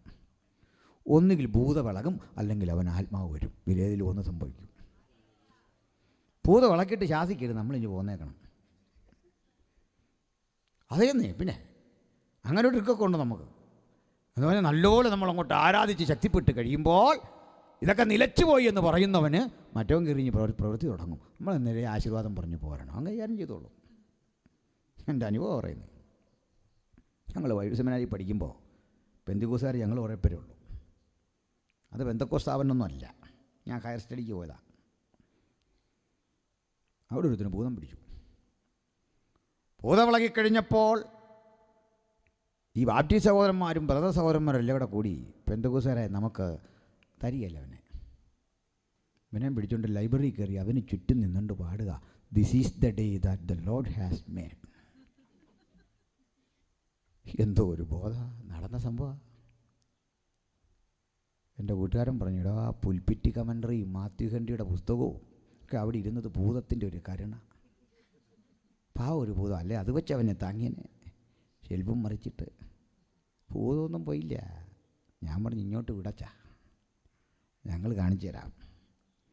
ചിലപ്പോൾ ആൾ ഈ തെരുവിൽ കിടന്ന് അടിയുണ്ടാകുമ്പോൾ ഒരുത്തനെ കയറി പിടിക്കുകയല്ലേ. പിടിച്ചിട്ടൊന്നുമില്ല, അവൻ തന്നെ പറയുന്നത്, എന്നെ പിടിക്കരുത് കേട്ടോ, എന്നെ പിടിക്കരുത്. അവനെ ആര് പിടിക്കാനാണ്? അപ്പോൾ മറ്റേ പുള്ളി പറയാം, അവനെ പിടിക്കണ്ട, ഇങ്ങോട്ട് വിടുക, അവൻ വരാനൊന്നുമല്ല. സാത്താൻ ഇളകി വരുമ്പോൾ ഇങ്ങോട്ട് വിട്, ഞങ്ങളവനെ വിടാമെന്ന് പറഞ്ഞാൽ നമ്മുടെ കഴിവല്ല. അതിൻ്റെ കാരണം കൂടെ പറഞ്ഞേക്കാം. പിശാചിൻ ദാസ്യരൂപമെടുത്തു, വേഷത്തിൽ മനുഷ്യനായി വിളങ്ങി. അതാണ് സുവിശേഷം. വ്യക്തത വന്നോ? അത് ഈ അവതാരമല്ലെന്ന് ഞാൻ തറപ്പിച്ച് പറയാൻ കാരണം, അവതാരം എന്നൊരു പദമേ ബൈബിളിലില്ല. ദൈവപുത്രൻ അവതാരങ്ങളിലൊന്നായി അവതരിച്ച് വരികയല്ല, ജഡത്തിലൊരു മനുഷ്യനായിട്ടിങ്ങ് വന്നു. അതുകൊണ്ട് ക്രൂശീകരണം നടന്നേ, അക്ഷരാർത്ഥത്തിൽ ക്രൂശീകരിക്കപ്പെട്ടു. സ്തോത്രം. അതിലേക്ക് വരാം. അവൻ ക്രൂശിച്ചപ്പോൾ സംഭവിച്ചെന്താ? സാത്താൻ്റെ തല തകർന്നു. പക്ഷെ ഇപ്പോൾ വിടുന്ന സാത്താനോ? അതാ പറയാൻ പോന്നെ. സഭയെടുക്കപ്പെടും വരെ സാത്താന്യ ശക്തികൾക്ക് ഭൂമിയിൽ പ്രവർത്തിക്കാൻ കർത്താവ് അനുമതി കൊടുത്തിരിക്കുക. ഇതിന് അനുമതി കൊടുക്കുന്നറിയണ്ടേ? നമ്മൾ പേടിക്കാനൊന്നുമില്ല. സംഹാരകനെതിരെ വരുമ്പോൾ ഒരു ചിഹ്നം വരച്ചിട്ടുണ്ട് നമുക്ക്. മുദ്രയുള്ള ഒരുത്തനെയും തൊടരുത്. യേശുവിൻ്റെ രക്തത്താൽ മുദ്രണം സ്വീകരിച്ച പരിശുദ്ധാത്മാവെന്ന മുദ്രയുള്ള ഒരാളെയും തൊടാൻ ദുഷ്ടൻ ഇടവരാത്ത വിധം അവൻ സൂക്ഷിച്ചിട്ടുണ്ടോ നമ്മളെ? Hallelujah, hallelujah. നമ്മളെ ഒന്നും ചെയ്യാൻ അവന് സാധിക്കില്ല. ധൈര്യത്തിരുന്നോ, തൊടത്തില്ല അവൻ. നമ്മളെ കാണുമ്പോഴവൻ തിരിച്ചു പോകും. ഞാൻ മഹാവീടേക്കിടെ സഭ പോകുന്നൊക്കെ പറഞ്ഞെന്നാണ് കുറേ എണ്ണം പ്രചരിപ്പിക്കുന്നത്. അവന് മനസ്സിലാകുന്നില്ല എന്താ പറയുന്നത്. നിങ്ങൾക്കെങ്കിലും മനസ്സിലാകണേ എന്താ പറയുന്നതെന്ന്. ശ്രദ്ധിച്ച് കേൾക്കണേ. മഹാപീഠ എന്താ, സാധാരണ പീഠ എന്താ? ഇവനോട് ഈ തെറി വിളിക്കുന്ന കേട്ട് പീഠയാന്ന ഒന്നുമല്ല. പീഠ ഒരു കാളിൻ്റെ മുമ്പിൽ വന്ന് വടക്കം പൊട്ടിച്ചാൽ പീഠയാവുമോ? എടാ, പീഠ വലുതാ, സംഭവം വരുന്നു. മനസ്സിലായില്ലേ? ആർക്കും പ്രവർത്തിച്ചു കൂടാത്ത രാത്രി വരുന്നു. ദൈവം തൻ്റെ ജനത്തെ തൻ്റെ ക്രോധം വഴി വിടൂല. സംഗതി രണ്ടും പഠിക്ക്. ജാതികൾ കോപിച്ചു, നിന്റെ കോപവും വന്നു. വെളിപ്പാട് 11:18 പറയുക. രണ്ടാം വകുപ്പ് രണ്ടായിട്ട് കാണണം. അക്കാലത്തിലെ കഷ്ടം കഴിഞ്ഞ ശേഷം സൂര്യനും ചന്ദ്രനും ഇരുണ്ടു. മത്തായി 24:29 വായിക്കണ്ട, അങ്ങനെ എഴുതിയേക്കുന്നേ. ദൈവക്രോധത്തിൻ്റെ തീച്ചൂളയിൽ ലോകം വെന്തുരുകുമ്പോൾ ദൈവത്തിൻ്റെ സഭ ഭൂമിയിലില്ല. ക്രിസ്തുവിലെത്തിക്കഴിഞ്ഞാലുള്ള കാര്യം എന്താ അറിയോ? ക്രിസ്തുവിലെത്തി തേജോരൂപിക്ക് തീക്കകത്ത് വീണാലും ഒന്നും പറ്റത്തില്ല. മനസ്സിലായോ? തേജോരൂപിയായി. അതിന് മുമ്പൊരു പണിയുണ്ട്. 3 പേർ ചേർന്ന ഇനിയുള്ള കാലത്തെ പ്രവൃത്തി. ഒന്ന്, ലൂസിഫർ എന്ന പഴയ പാമ്പ്. 2, എതിർ ക്രിസ്തു എന്ന ഏകാധിപതി. ഇവരെ രണ്ടിനെയും യോജിപ്പിക്കുന്ന കള്ളപ്രവാചകൻ എന്ന ഫോൾസ് പ്രോഫറ്റ്.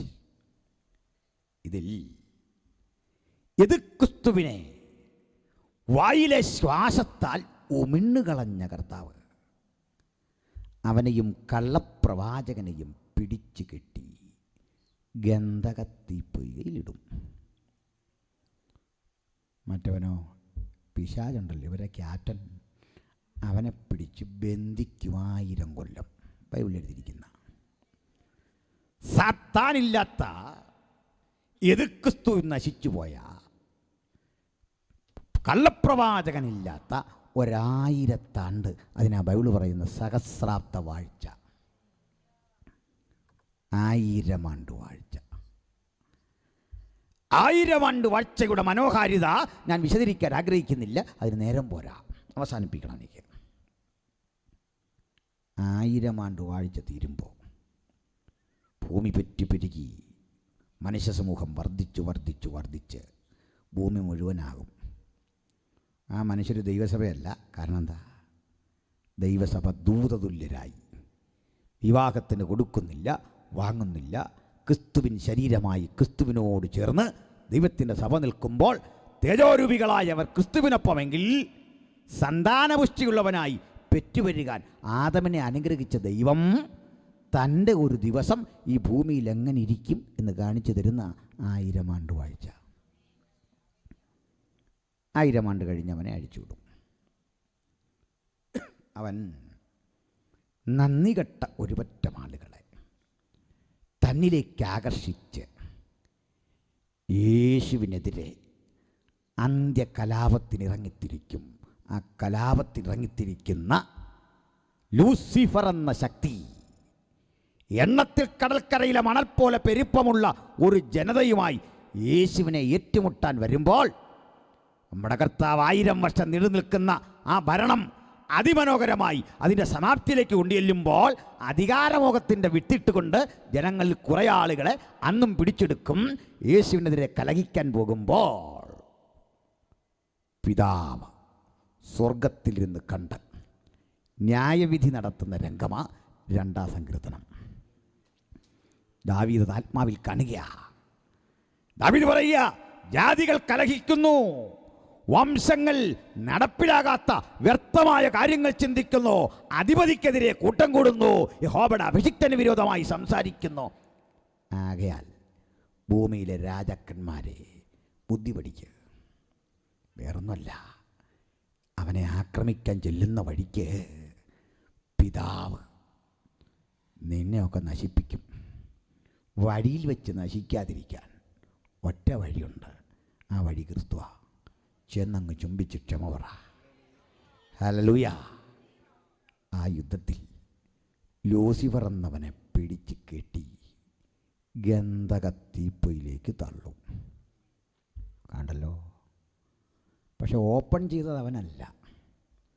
1000 കൊല്ലം മുമ്പേ അതിൻ്റെ സമർപ്പണ ശുശ്രൂഷ കഴിഞ്ഞതാണ്. ആരാ പോയത്? കള്ളപ്രവാചകനും ഇത് ക്രിസ്തുവും. അവരെ തട്ടിയിട്ട ഇവനെ പൂട്ടിയിട്ട്. അങ്ങനല്ലേ? ഇത് മനസ്സിലായില്ല. സഹസ്രാബ്ദത്തിൻ്റെ തുടക്കത്തിന് മുമ്പ് മൃഗത്തെയും കള്ളപ്രവാചകനെയും പിടിച്ച് തീപ്പൊയ്കയിൽ തള്ളി. അത് 2ാമത്തെ മരണം. അങ്ങോട്ട് തള്ളി. 1000 കൊല്ലം കഴിഞ്ഞിട്ട് അവരെ ക്യാപ്റ്റനെയും പിടിച്ച് അതേ സ്ഥാനത്തേക്ക് ഇട്ടു. അന്നാണ് അവൻ്റെ വീഴ്ച പൂർണ്ണമാകുന്നത്. ഇത് കാലങ്ങൾക്കപ്പുറത്ത് കണ്ടിട്ട് യെശയ്യാവ് പറയുക, നീ വെട്ടേറ്റ് നിലത്ത് വീണതെങ്ങനെ? അന്നാണ് നിവൃത്തിയാകുന്നത്. നിവൃത്തിയായതല്ല, നിവൃത്തിയാകാനുള്ള പ്രവചനം. ആ വീഴ്ച കണ്ടിട്ട് ഇവന്മാർ തങ്ങളിൽ പറയുന്ന, നീ ഞങ്ങൾക്ക് തുല്യനായോ? ഞങ്ങൾ ഓർത്തു ഭൂമിയെ പട്ടണങ്ങളെ ഇടിച്ച് ജാതികളെ തമ്മിൽ ഭിന്നിപ്പിച്ച നീയെങ്കിലും പിടിച്ചു നിൽക്കും, ഞങ്ങൾക്കോ അധോഗതി പറ്റി. പക്ഷേ നീയുമിതാ ഞങ്ങൾക്ക് തുല്യനായി കൃമികളരിക്കുന്ന അധമപാതാള നരകത്തിൽ വന്ന് പീഡിപ്പിക്കപ്പെടുവാൻ വന്നിരിക്കുന്നു. ദണ്ഡന തീപ്പൊയ്കയിൽ അന്ന യെശയ്യാപ്രവചനത്തിൻ്റെ നിവൃത്തി. അപ്പം നമുക്കൊരു ചോദ്യം, പിന്നെന്തിനാ യെശയ്യാവ് പറഞ്ഞത് വീണു എന്ന്? യെശയ്യാവ് അത് മാത്രമല്ലല്ലോ പറഞ്ഞേ. യെശയ്യാവ് ഒരിക്കൽ പറയുക, നമുക്കൊരു മകൻ ജനിച്ചിരിക്കുന്നു, നമുക്കൊരു ശിശു ജനിച്ചിരിക്കുന്നു, നമുക്കൊരു മകൻ നൽകപ്പെട്ടിരിക്കുന്നു. അന്ന് മോനും കിട്ടിയില്ല, 700 കൊല്ലം കഴിഞ്ഞത് കിട്ടിയേ. എന്തിനാ അങ്ങനെ പറഞ്ഞേ? അതാ ബൈബിൾ പ്രവചനങ്ങളുടെ പ്രത്യേകത. നടക്കാനിരിക്കുന്ന സംഭവം നടന്നതുപോലെ പറയും. അത് തെറ്റല്ല, കൂടുതൽ ശരിയാ. എന്താ കാര്യം എന്നറിയണ്ടേ?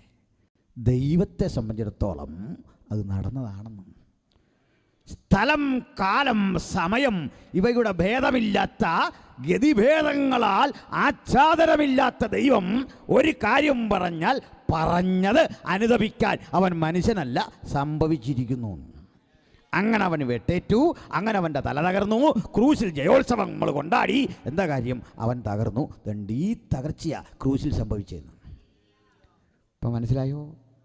ക്രൂശിലെ തകർച്ച തല ചതച്ച് തകർത്തവനെ എവിടെ ഇട്ടു? അധമനരകത്തിൽ, ലേക്ക് ഓഫ് ഫയർ. അവിടെ കിടന്ന് രാപ്പകൽ പീഡിപ്പിക്കപ്പെടും. നിത്യനരകം. അതാണ് പറയുന്നതെങ്കിൽ അതിൻ്റെ മറുവശം തനിക്കായി കാത്തിരിക്കുന്ന ഭക്തന് നിത്യതയെന്ന അനന്തകോടി വർഷങ്ങളിലെ മനോഹര വിശ്രാമം. അതാ സുവിശേഷത്തിൻ്റെ സത്യം. ഇന്ന് രാത്രി ഞാൻ ഉപസംഹരിക്കാൻ ബാധ്യസ്ഥനാകുന്നു. വിടം വിട്ട് കടന്നു പോകുന്ന ദൈവത്തിൻ്റെ ദാസ്യദാസന്മാരൊന്ന് മനസ്സിലാക്കണം. ദൈവരൂപത്തിലിരുന്നവൻ സാത്താന്യ ശക്തികളുടെ തല തകർത്ത് ജയാളിയായി നമുക്ക് ഒരു രാഷ്ട്രം പ്രദാനം ചെയ്തു. ദൈവരാജ്യം സ്ഥാപിച്ചിട്ട് അവൻ പോയത്. അവൻ സ്ഥാപിച്ച ദൈവരാജ്യത്തിൻ്റെ പേരാ ദൈവത്തിൻ്റെ സഭ. മനസ്സിലായോ? അതിഞ്ഞ് വന്നു കഴിഞ്ഞു. പിന്നെയും വരണേ വരണേ എന്ന് പറഞ്ഞ് പ്രാർത്ഥിക്കരുത്. അത് വന്നു കഴിഞ്ഞു. പക്ഷേ ഒരു ദിവസം ഈ ചെക്ക് കൺവേർട്ട് ചെയ്ത് നമ്മൾ ലിക്വിഡ് ക്യാഷാക്കി മാറ്റും എന്ന നിത്യത കരഗതമാക്കുന്ന വേളയിൽ അപ്പോഴാ ദൈവരാജ്യം അക്ഷരാർത്ഥത്തിൽ യാഥാർത്ഥ്യമാകുന്നത്. ദൈവരൂപത്തിലിരിക്കെ ദൈവത്തോടുള്ള സമത്വം മുറുകെ പിടിക്കണമെന്ന് വിചാരിക്കാതെ ദാസ്യരൂപമെടുത്ത് വേഷത്തിൽ മനുഷ്യനായി വിളങ്ങി. അപ്പോയിൻ്റ് പറഞ്ഞ് നമുക്ക് പ്രാർത്ഥിക്കാം. ബഹുമാനരെ, എന്തിനാ യേശു ഇങ്ങനെ വന്നതെന്നറിയണ്ടേ? നമ്മൾ പലപ്പോഴും യോഗങ്ങളെല്ലാം മധ്യേ പ്രസംഗിക്കുന്നവരും പാടുന്നവരും എല്ലാം പറയാറുണ്ട്, നമ്മുടെ കർത്താവ് തേജോരൂപിയായി. ഞങ്ങളുടെ അവിടെയൊക്കെ ആൾക്കാർ പറഞ്ഞ തേജസ് വാരി ചുറ്റി വന്നെന്നാണ്. തേജസ് വാരി ചുറ്റി. ഇത് കേട്ടവർക്ക് ഇത് ചുറ്റാൻ പോലും ഉള്ളൊരു സമയമില്ലാതെ പെട്ടെന്ന് ധൃതി പിടിച്ച് വലിച്ചു വാരി ആ തേജസ്സും ധരിച്ചുകൊണ്ട് വന്നേക്കുക. ഞാൻ ചോദിക്കുന്നു, ഈ തേജസ് ധരിച്ച ക്രിസ്തു ഇന്ന് രാത്രി ഇവിടെ വന്നാൽ ഇതറിഞ്ഞാൽ മുഖ്യമന്ത്രി വരെ വരുമല്ലോ, ഇവിടെ പ്രധാനമന്ത്രിയല്ല ഇവിടെ വരും. എന്താ കാര്യം എന്ന് കാണാൻ സകല ടി വിക്കാരും ഇവിടെ കാണും. അല്ല, മന്ന ടി വി മാത്രമല്ല, മുഴുവൻ ആളിവിടെ വരും. ഭൂമി മുഴുവൻ ഇവിടെ തടിച്ചു കൂടുകയല്ലേ. അങ്ങനെയാ. കർത്താവ് അങ്ങനെയൊന്നും അല്ല വരുന്നത്. കർത്താവ് വന്നത് വേറെ രൂപത്തിലാന്ന് പറയുന്നുണ്ട്. ഞാൻ നഗ്നനായി നിൻ്റെ അടുത്ത് വന്നു, ഞാൻ വിശപ്പുള്ളവനായി നിൻ്റെ അടുത്ത് വന്നു, നീ എനിക്ക് ഭക്ഷണം തന്നോ, നീ എന്നെ ഉടുപ്പിച്ചോ, നീ എന്നെ കെയർ ചെയ്തോ? ഇങ്ങനെയുള്ള യേശുവിനെ എത്ര പേർക്ക് കാണാൻ പറ്റും? അതാ വെളിപ്പാട്. അങ്ങനെയുള്ള യേശു ഇറങ്ങി വരുന്ന കരവ് കണ്ടിട്ട് ഒരുത്തനും പിടികിട്ടുന്നില്ല. ഇന്നും മനുഷ്യൻ്റെ അവസ്ഥ അതാ. തേജോരൂപിയെ കാത്തിരിക്കെ വേഷത്തിൽ മനുഷ്യനായി ദാ ഒരുത്തൻ വരുന്നു. ആ രംഗം പറഞ്ഞ് നമുക്ക് അവസാനിപ്പിക്കണം. അക്കാലത്ത് യേശു ജഡം ധരിച്ചു വരും മുമ്പ് തേജോമയനായ മറ്റൊരു മനുഷ്യനെ ലോകം കണ്ടു. മുടി നീട്ടി വളർത്തി, സൗന്ദര്യവാനായി, മുഖം ദൈവ തേജസ് കൊണ്ട് ജ്വലിക്കുന്നൊരു മനുഷ്യനെ, പേര് സ്നാപകൻ. സ്നാപകൻ തൻ്റെ അപ്പനായ സക്കറിയാവിന് ശേഷം പൗരോഹിത്യ വസ്ത്രം അണിഞ്ഞുകൊണ്ട് ആലയത്തിൽ ധൂപം കാണിക്കേണ്ടവനാ. പക്ഷെ അങ്ങനെ ഒട്ടക രോമം കൊണ്ടുള്ള ഉടുപ്പും അരയിൽ തോൽവാറും വെട്ടുക്കിളിയും കാട്ടുതീനും ആഹാരമാക്കി മാറ്റിക്കൊണ്ട് യോർദാൻ്റെ തീരത്ത് നിന്ന് പ്രസംഗിച്ചുകൊണ്ടിരിക്കുക. ഈ മനുഷ്യനെ കണ്ട് നാട്ടുകാർ അമ്പരന്നു. കാരണം ആ മുഖം അത്ര ജ്വലനമാണ്. അവനോട് ചോദ്യം ചോദിക്കാൻ ഇൻ്റലിജൻസ് വന്നു. പുരോഹിതന്മാർ വിട്ട ആളുകൾ വന്നിട്ട് ചോദിക്കുക, നീ ആരാ വാസ്തവത്തിൽ, പറ, ഞങ്ങൾക്കറിയണം. അവരെ ചോദിക്കുക, നീ ലോകത്തെ രക്ഷിക്കാൻ വരുന്ന മശിഹയാണോ, പറ. പറഞ്ഞേ, അല്ലല്ല. നീ യെശയ്യാവാണോ? അല്ല. നീ ഇരമ്യാവോ? അല്ല. നീ പ്രവാചകനോ? ആരാ നീ, പറ. അവർ ഊഴം കഴിഞ്ഞപ്പോൾ യോഹന്നാൻ പറഞ്ഞു, ഞാനിതൊന്നുമല്ല. ഞാൻ പിന്നെ ആരാന്ന് പറയാം. മരുഭൂമിയിൽ വിളിച്ചു പറയുന്നവൻ്റെ ശബ്ദം.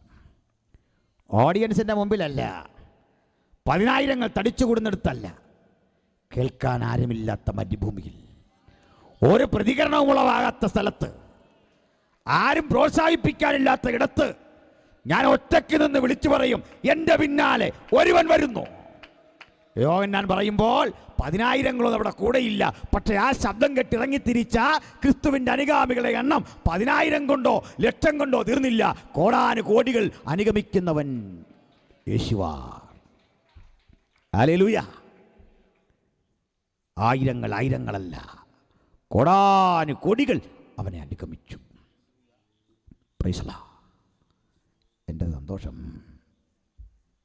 ഈ ശബ്ദം കേട്ടിട്ട് ഒരു സാധു മനുഷ്യൻ യേശുവിനെ അനുഗമിച്ചു. പേര് അന്ത്രയോസ്. കൂടെ ഒരാളുണ്ട്, അദ്ദേഹത്തിൻ്റെ പേരവിടെ എഴുതിയിട്ടില്ല. ഈ അന്ത്രയോസ് നമ്മുടെ പത്രോസിൻ്റെ ചേട്ടനാണ്. അദ്ദേഹം ഇറങ്ങിത്തിരിക്കുമ്പോൾ എൻ്റെ സന്തോഷം എന്താണെന്നറിയണ്ടേ? ഈ യാത്ര തുടങ്ങുമ്പോൾ യേശു ഒരു അത്ഭുതവും ചെന്ന് ചെയ്തിട്ടില്ല. കടലും മീതെ നടന്നിട്ടില്ല. 5 അപ്പം കൊണ്ട് 5000 കൊടുത്തില്ല. ചുരുക്കി പറഞ്ഞാൽ അത്ഭുതമൊന്നും ചെയ്തിട്ടില്ല. ഒരു പ്രസംഗം നടത്തിയിട്ടില്ല. ആകപ്പാടെ അന്ത്രയോസ് ഇദ്ദേഹത്തെ ഒന്ന് കണ്ടിട്ടേ ഉള്ളൂ. ഇറങ്ങിത്തിരിച്ച് അന്ത്രയോസ് വീട്ടിൽ ചെന്നിട്ട് പറയാ, അനിയനെ വിളിച്ചിട്ട് പറയാ, കുഞ്ഞേ, ന്യായപ്രമാണവും പ്രവാചകന്മാരും പറയുന്നവനെ ഞാൻ കണ്ടെത്തി. ഇന്ന് പലരും അത്ഭുതം ചെയ്ത ക്രിസ്തുവിനെക്കുറിച്ചാണ് പറയുന്നതെങ്കിൽ, കടലിൻ മീതെ നടന്നവനെക്കുറിച്ചാണ് പറയുന്നതെങ്കിൽ, അവനെ ഒറ്റ നോട്ടത്തിൽ എനിക്ക് മനസ്സിലായി, അവനാ എൻ്റെ രക്ഷകൻ. ആ നോട്ടം വിലപിടിപ്പുള്ള നോട്ടമാണ്. ആ നോട്ടത്തിന് ഉതകുന്ന ചില ഹൃദയങ്ങളെ ഇന്ന് രാത്രി ദൈവത്തിൻ്റെ പരിശുദ്ധാത്മാവ് കാണുന്നു. നമുക്കവൻ്റെ മുഖത്തേക്ക് നോക്കിക്കൊണ്ട് പറയാ, ന്യായപ്രമാണവും പ്രവാചകന്മാരും പറയുന്നവനെ ഞാൻ കണ്ടെത്തി. ജീവിതത്തിൽ ഏറ്റവും മഹത്തര കണ്ടെത്തൽ ആ കണ്ടെത്തലാ. കേട്ടവർക്കൊക്കെ അത്ഭുതം. അവൻ്റെ പിന്നാലെ ആളുകൾ അനുഗമിച്ചു. പക്ഷേ ഒരു കാര്യം ഗ്രഹിക്കേണ്ടത്, അവൻ്റെ പിന്നാലെ ആളുകൾ അനുഗമിക്കുമ്പോൾ യേശുവിന് 12 ശിഷ്യന്മാരുടെ കൂടെ ഒരു 3 പേരെ അഡീഷണലായിട്ട് തിരഞ്ഞെടുത്തു. ആ കൂടി അന്ത്രയോസ് ഇല്ല. യേശുവിൻ്റെ ആദ്യ ശിഷ്യനാ, പക്ഷേ എക്സിക്യൂട്ടീവ് കമ്മിറ്റിക്കകത്ത് വന്നില്ല. മരണം വരെയും വന്നില്ല. നമ്മളാണെ അന്നേരം വേറെ പ്രസ്ഥാനം ഉണ്ടാക്കും. ഞാൻ ആദ്യം ഇറങ്ങി, പക്ഷേ എനിക്കൊരു പരിഗണനയും കിട്ടിയില്ല, ഇങ്ങനെ പറയും. പക്ഷേ അന്ത്രയോസിനറിയാം, ഏത് കമ്മിറ്റി എന്നാലും ഒരു ദിവസം വേണ്ടാന്ന് പറഞ്ഞാൽ വേണ്ട, കഴിവുകേട് കാണിച്ചാൽ പുറത്തു പോകും. ലോകത്തൊരുത്തിനും എങ്ങനെ പാര വെച്ചാലും പോകാത്തൊരു പദവി അന്ത്രയോസിൻ്റെ പോക്കറ്റിലുണ്ട്. ഒരുത്തിനും പറ്റില്ല കളയാൻ. അന്ത്രയോസിനും പറ്റിയില്ല. ഏതാണെന്നറിയണ്ടേ? യേശുവിൻ്റെ ആദ്യത്തെ ശിഷ്യൻ അവനാ. ഹല്ലേലൂയ. കോടിക്കണക്കിന് ക്രിസ്ത്യൻ്റെ അനുഗാമികൾ ലോകത്തുണ്ടെങ്കിൽ നമ്മുടെ നിലയിൽ 1-ാം സ്ഥാനത്ത് നിൽക്കുന്ന ആളാണ് അന്ത്രയോസ്. ഇറങ്ങിത്തിരിച്ച നാളിൽ ഇത്രയും വലിയൊരു ബൃഹത് പ്രസ്ഥാനമായി മാറാൻ ഈ സ്ഥാപനത്തിന് കഴിയുമെന്നൊന്നും സ്വപ്നം കാണാൻ കഴിയാത്ത കാലത്ത് യേശുവിനെ കണ്ട് ഇറങ്ങിത്തിരിച്ചവൻ്റെ വെളിപ്പാടാ ഏറ്റവും വലിയ വെളിപ്പാട്. ജനകോടികൾ മുഴുവൻ വാഴ്ത്തി സ്തുതിക്കാൻ പോകുന്നവൻ ഇവനാണെന്ന് അന്ന് കണ്ട് ബോധ്യപ്പെട്ടതാ ഏറ്റവും വലിയ കാഴ്ചപ്പാട്. ജനകോടികൾ എന്ന് സ്തുതിക്കുമെന്ന് മാത്രമല്ല, നിത്യതയുടെ കവാടം ഇവനാണെന്ന തിരിച്ചറിവിൽ സംശയം ലേശമില്ലാതെ യേശുവിനെ അനുഗമിച്ചവൻ്റെ ആ ചങ്കൂറ്റമാ ക്രിസ്ത്യവിശ്വാസത്തിൻ്റെ ആധാരം. ഈ ആധാരത്തിൽ, ഈ അടിസ്ഥാനത്തിൽ നിന്ന് ജഗജീവിതം നയിക്കാൻ വിളിക്കപ്പെട്ടവരാ നമ്മൾ. ഈ വാർഷിക കൺവെൻഷൻ ഇവിടെ പര്യവസാനിക്കുമ്പോൾ, അടുത്ത ദിനങ്ങളിലും യോഗമുണ്ട്. പക്ഷേ ഇന്ന് രാത്രി ഈ സന്ദേശം ഇവിടെ തീരുമ്പോൾ ദൈവത്തിൻ്റെ മക്കൾ ഒന്ന് ഉറപ്പിച്ചു കൊള്ളണം, ഞങ്ങൾ അനുഗമിക്കുന്നവൻ്റെ ശ്രേഷ്ഠത. സാത്താന്യ ശക്തിയുടെ തല തകർത്തുകൊണ്ട് വേഷത്തിൽ മനുഷ്യനായി ഈ ലോകത്തിലേക്ക് വന്ന് അവൻ ഇന്നും ആളുകളെ ആകർഷിച്ചുകൊണ്ടിരിക്കുക. ഏത് വില്ലും വരട്ടെ, ഏത് നിയമവും വരട്ടെ, ഭൂമിയിൽ ഏറ്റവും മനുഷ്യരാൽ ആകർഷിക്കപ്പെടുന്നവൻ ഇന്നും അവൻ തന്നെയാ. ഏറ്റവും അധികം പാട്ടുകൾ പിറവി കൊള്ളുന്ന അവനെക്കുറിച്ചാ. എന്നും ആരാധ്യൻ അവൻ മാത്രമാ. ഉലകം മുഴുവൻ സ്വീകരിക്കപ്പെട്ടവൻ അവൻ മാത്രമാ. പ്രിയപ്പെട്ടവരെ, നമ്മുടെയൊക്കെ ജീവിതത്തിൽ അനുഭവങ്ങളുണ്ട്. അനുഭവങ്ങളില്ലെങ്കിൽ പിടിച്ചു നിൽക്കാനും പറ്റില്ല, അത് സത്യ. പക്ഷെ ഒരു കാര്യം, നമ്മളാരും യേശുവിനെ നേരിട്ട് കണ്ടിട്ടില്ല. അക്ഷരാർത്ഥത്തിൽ വെളിപ്പാടിലൊക്കെ കണ്ടിട്ടുണ്ടാവും, ഇല്ലെന്നൊന്നും പറയാൻ പറ്റില്ല. കാണാം. ഞാൻ കണ്ടിട്ടില്ല. കണ്ടിട്ടുള്ളവരെ ഞാൻ കണ്ടിട്ടുണ്ട്. കള്ളം പറയുന്നവരെയും കണ്ടിട്ടുണ്ട്. അത് കള്ളമാണോ ശരിയാണോ എന്നറിയാൻ ഞാനൊരു പരീക്ഷണം നടത്താറുണ്ട്. ഓ, കർത്താവിനെ കണ്ടു. എങ്ങനെ ആ രൂപമൊക്കെ ഒന്ന് പറഞ്ഞു വരുമ്പോഴേ മനസ്സിലായി ഇവൻ കണ്ടത് ഡാവിഞ്ചി വരച്ച ആ താടിക്കാരനെയാണ്. ഏതോ ഒരു പടമാണ്.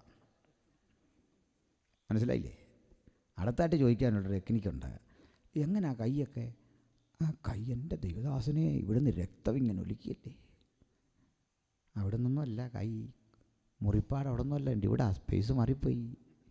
പടം വരച്ചവൻ ചെയ്തു വെച്ച തെറ്റാ. അതിങ്ങനെ ആളുകൾ ഘോഷിക്കുക.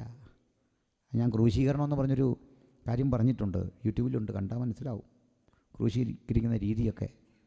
അവനാ കണ്ട പുള്ളിയല്ല, ഡാവിഞ്ചി വരച്ച താടിക്കാരൻ, പിക്കാസോ വരച്ചതാ, മൈക്കിളാഞ്ചലോ ഒക്കെ വരച്ച പടം കണ്ട അവനെ ആരാധിക്കുന്നത്. പക്ഷെ ഞാനിതുവരെ യേശുവിനെ ദർശനത്തിലോ സ്വപ്നത്തിലോ ഒന്നും കണ്ടിട്ടില്ല. പക്ഷേ എനിക്കൊരു സന്തോഷം, ഈ പത്രോസിനേക്കാൾ, അന്ത്രയോസിനേക്കാൾ, യാക്കോബിനേക്കാൾ, യോഹന്നാനേക്കാൾ എനിക്ക് യേശു നല്ലൊരു അനുഭവമാണ് എന്ന് പറയും. നിങ്ങളങ്ങനാണോ എന്ന് എനിക്കറിയില്ല. നിങ്ങൾക്കൊരു വിഷമം, നമ്മൾ അവരെക്കാൾ വലിയ പുള്ളിയാണെന്നാണ് ആ ഭാഷ. ഞാനങ്ങനെ തന്നെയാണ് പറഞ്ഞത്. എന്തങ്ങനെ? പറയാം. 33.5 വർഷത്തിൽ അവസാനത്തെ 3.5 കൊല്ലം ഒരുമിച്ച് നടന്ന് കിട്ടിയ ഫുഡൊക്കെ അടിച്ച്, യേശുവിൻ്റെ കൂടിയവന് സമൃദ്ധ ഭക്ഷണമല്ലേ. നമ്മൾ ഇന്നലെ വിരിവും സ്വോത്രകാഴ്ചയൊന്നും ഇല്ല, അങ്ങ് കൊടുക്കുകയല്ലേ യേശു. കിലുങ്ങാത്ത സ്വോത്രകാഴ്ച വരട്ടെ എന്നൊന്നും പറയത്തില്ല. യേശു ഒരു പ്രസംഗം കൊണ്ട് കഴിഞ്ഞിട്ട് എല്ലാവർക്കും ഭക്ഷണം കൊടുക്കാൻ പറയും. കൊടുത്ത് ഒടുവിൽ തൻ്റെ പ്രാണനെയും കുടിഞ്ഞ് തരിക, അതും കൂടെ കൊണ്ടുപോകാൻ പറഞ്ഞു. അവസാനം നമ്മൾ പറഞ്ഞു, ഒരുത്തന് വസ്ത്രം എടുത്താൽ അവർ പുതപ്പൂടെ കൊടുത്തേക്കാൻ പറഞ്ഞു. കൊടുത്ത് ഒരിക്കൽ അടിക്കാൻ വന്നാൽ അടി നിന്ന് കൊണ്ടുകൊള്ളാൻ പറഞ്ഞു. ഇന്നതൊക്കെ മാറ്റി ആളുകൾ വേറെ വലിയ പരിപാടിയൊക്കെ ചെയ്തു തരിക. കഴിഞ്ഞിടയ്ക്ക് കണ്ടു കേട്ടു, ഒരിടത്ത് ഈ പരസ്യം നടത്തിക്കൊണ്ടിരിക്കുന്ന ആളുകളെ ഒരു മനുഷ്യൻ കയറി തല്ലിയപ്പോൾ ഉണ്ട്, അവനെ പറഞ്ഞ് തീർക്ക് പെട്ടെന്ന്. തീർന്നോ?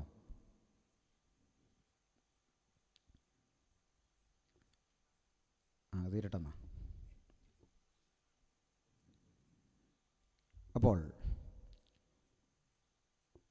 ഈ പരസ്യം നടത്തിയവനെ നടത്തിക്കൊണ്ടിരിക്കുന്ന ആളുകൾ കുറേ പേര് വന്ന് തല്ലി. ഇവരൊരു 6-7 പേര് കൂടി അവനെ തിരിച്ചല്ലി. ഇവിടെ കേസായില്ല, വഴക്കായില്ല, ആകെ വിഷയമായി. എടിയിൽ പോലീസ് പിടിച്ചു. ഇവിടെ ഒരുത്തർ SI ചോദിച്ചു, പ്രായമുള്ള മനുഷ്യനാണ്, ഇവിടെ നീ എന്തിനായി അവരവിടെ പ്രസംഗിച്ചുകൊണ്ട് ഇടയ്ക്ക് പോയി അവരെ പിടിക്കാനും ഇത് ഉഴപ്പാനും തല്ലാനും ഒക്കെ ആയിട്ട് എന്തിനാ തല്ലിയേ? ഈ മനുഷ്യൻ പറയാം, എൻ്റെ പൊന്ന് സാറേ, പാസ്റ്റർമാരാന്നോർത്താ ഞാൻ തല്ലിയേ. പിടി കിട്ടിയോ? അതെല്ലാം കാരണം മനസ്സിലായോ? പാസ്റ്റർമാരാന്നോർത്താ ഞാൻ തല്ലിയേ, ഇനിയും ചെയ്യലെന്ന്. ഇങ്ങനെക്കൊണ്ട്. പക്ഷേ യേശു അതല്ല ചെയ്തേ. തല്ലാൻ വരുമ്പോൾ തല്ലിക്കോ, ആണി അടിക്കണോ, ഇന്നാ പിടിച്ചോ, അറസ്റ്റ് ചെയ്യണോ, ഇന്നാ കിടക്കുന്നതേ. നിനക്ക് എന്താ വേണ്ട? ഭക്ഷണം വേണോ? സമൃദ്ധിയായിട്ട് കൊണ്ടുപോകും, ഒരു കൊട്ട കൂടുതലും കൊണ്ട് അപ്പം. ഇതെല്ലാം കണ്ട് അനുഭവിച്ച് അത്ഭുതം കണ്ട് കണ്ണിറഞ്ഞ 12 പേര്. കടൽ മീതെയൊക്കെ യേശു ഇങ്ങോട്ട് വരുമ്പോൾ ആ ഗലീലിയ കടൽ തീരത്തേക്ക് അനുഭവം എന്താ? തെറ്റിദ്ധരിക്കരുത്. എനിക്കിവിടെയൊക്കെ ക്ലാസ് ഉണ്ട്. ഈ സ്ഥലത്തൊക്കെ പോയി നിന്ന് ഇവിടുന്ന് വരുന്നവരൊക്കെ നിന്നിങ്ങനെ എക്സ്പ്ലെയിൻ ചെയ്യും. ആ രംഗമൊക്കെ കൊണ്ട് പറയുമ്പോൾ ആളുകളങ്ങ് ആത്മനിർവൃതിയുടെ പ്രത്യേക ഒരു തലത്തിലെത്തും. പറയട്ടെ പ്രിയപ്പെട്ടവരെ, ഇതെല്ലാം കണ്ട് അനുഭവിച്ച് കൂടെ വന്നവൻ ഭയചകിതമായൊരു രാത്രിയിൽ യേശുവിനെ നോക്കിയിട്ട് പറയുക, ഞാനവനെ അറിയുന്നു പോലുമില്ല, എനിക്കറിയില്ല.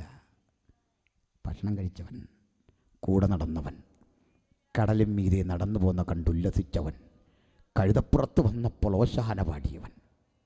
പക്ഷെ ഞാനിന്നിവിടെ കാണുന്നു, അവൻ കടലും മീതെ നടന്ന കാണാത്തവൻ, 5 അപ്പത്തിൻ്റെ ഓഹരി കൈപ്പറ്റാത്തവൻ, അവൻ അത്ഭുതങ്ങൾ ചെയ്യുന്നതൊന്നും നേരിട്ട് കാണാത്ത 100 കണക്കിന് ജനങ്ങൾ ഇന്നിവിടെ ഉണ്ട്. നമുക്ക് പറയാം, ഇതൊന്നും കണ്ടില്ലെങ്കിലും, പാലസ്തീനി ജനിച്ചില്ലെങ്കിലും, യഹൂദനായി പിറവി കൊണ്ടില്ലെങ്കിലും, അക്ഷരാർത്ഥ കണ്ണുകൊണ്ട് കണ്ടില്ലെങ്കിലും, ഞങ്ങൾ നിന്നെ അനുഭവിക്കുന്നു. നിന്നെക്കുറിച്ചുള്ള ചിന്തകളാണ് ഞങ്ങളുടെ ആവേശം.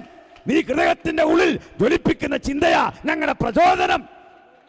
അതാ പറഞ്ഞ നമ്മൾ ഭാഗ്യവാന്മാരാണ്. ആ നമ്മെ കണ്ടിട്ട് യേശു പറയും, കാണാതെ വിശ്വസിക്കുന്നവൻ ഭാഗ്യവാൻ.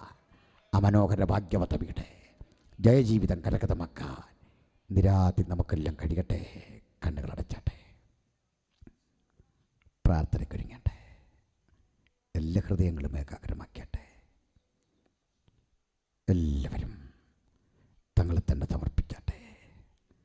ദൈവരൂപത്തിലിരുന്നവൻ ദൈവത്തോടുള്ള സമത്വം മുറുകെ പിടിക്കണം എന്ന് വിചാരിക്കാതെ ദാസരൂപമെടുത്ത് താണലോകത്ത് വന്ന അവിടുത്തെ മഹത്വത്തെ അനുഗമിപ്പാൻ ഭാഗ്യസിദ്ധിച്ച് നമുക്ക് പറയാം, നീയാണെൻ്റെ പ്രാണപ്രിയൻ. നീ വന്നത് അടിയന് വേണ്ടി, മുഴു പ്രപഞ്ചത്തിൻ്റെയും വിടുതലിന് വേണ്ടി. അങ്ങാണ് ഞങ്ങളുടെ രക്ഷകൻ. ആ രക്ഷകൻ ഹൃദയത്തിൽ ഉദിക്കുകയും അവനെക്കുറിച്ചുള്ള ചിന്തകളുടെ പ്രസരണം ഉലകത്തിലെത്തിക്കുകയും ചെയ്യുന്ന മഹത്തരമായ ക്രിസ്ത്യ ജീവിതത്തിന് സാക്ഷ്യം വഹിപ്പാൻ ഈ വചനം കേട്ട ഏവർക്കും അത്യുന്നതൻ പ്രാപ്തിയാക്കട്ടെ. തുറന്നുള്ള ക്രമീകരണങ്ങൾ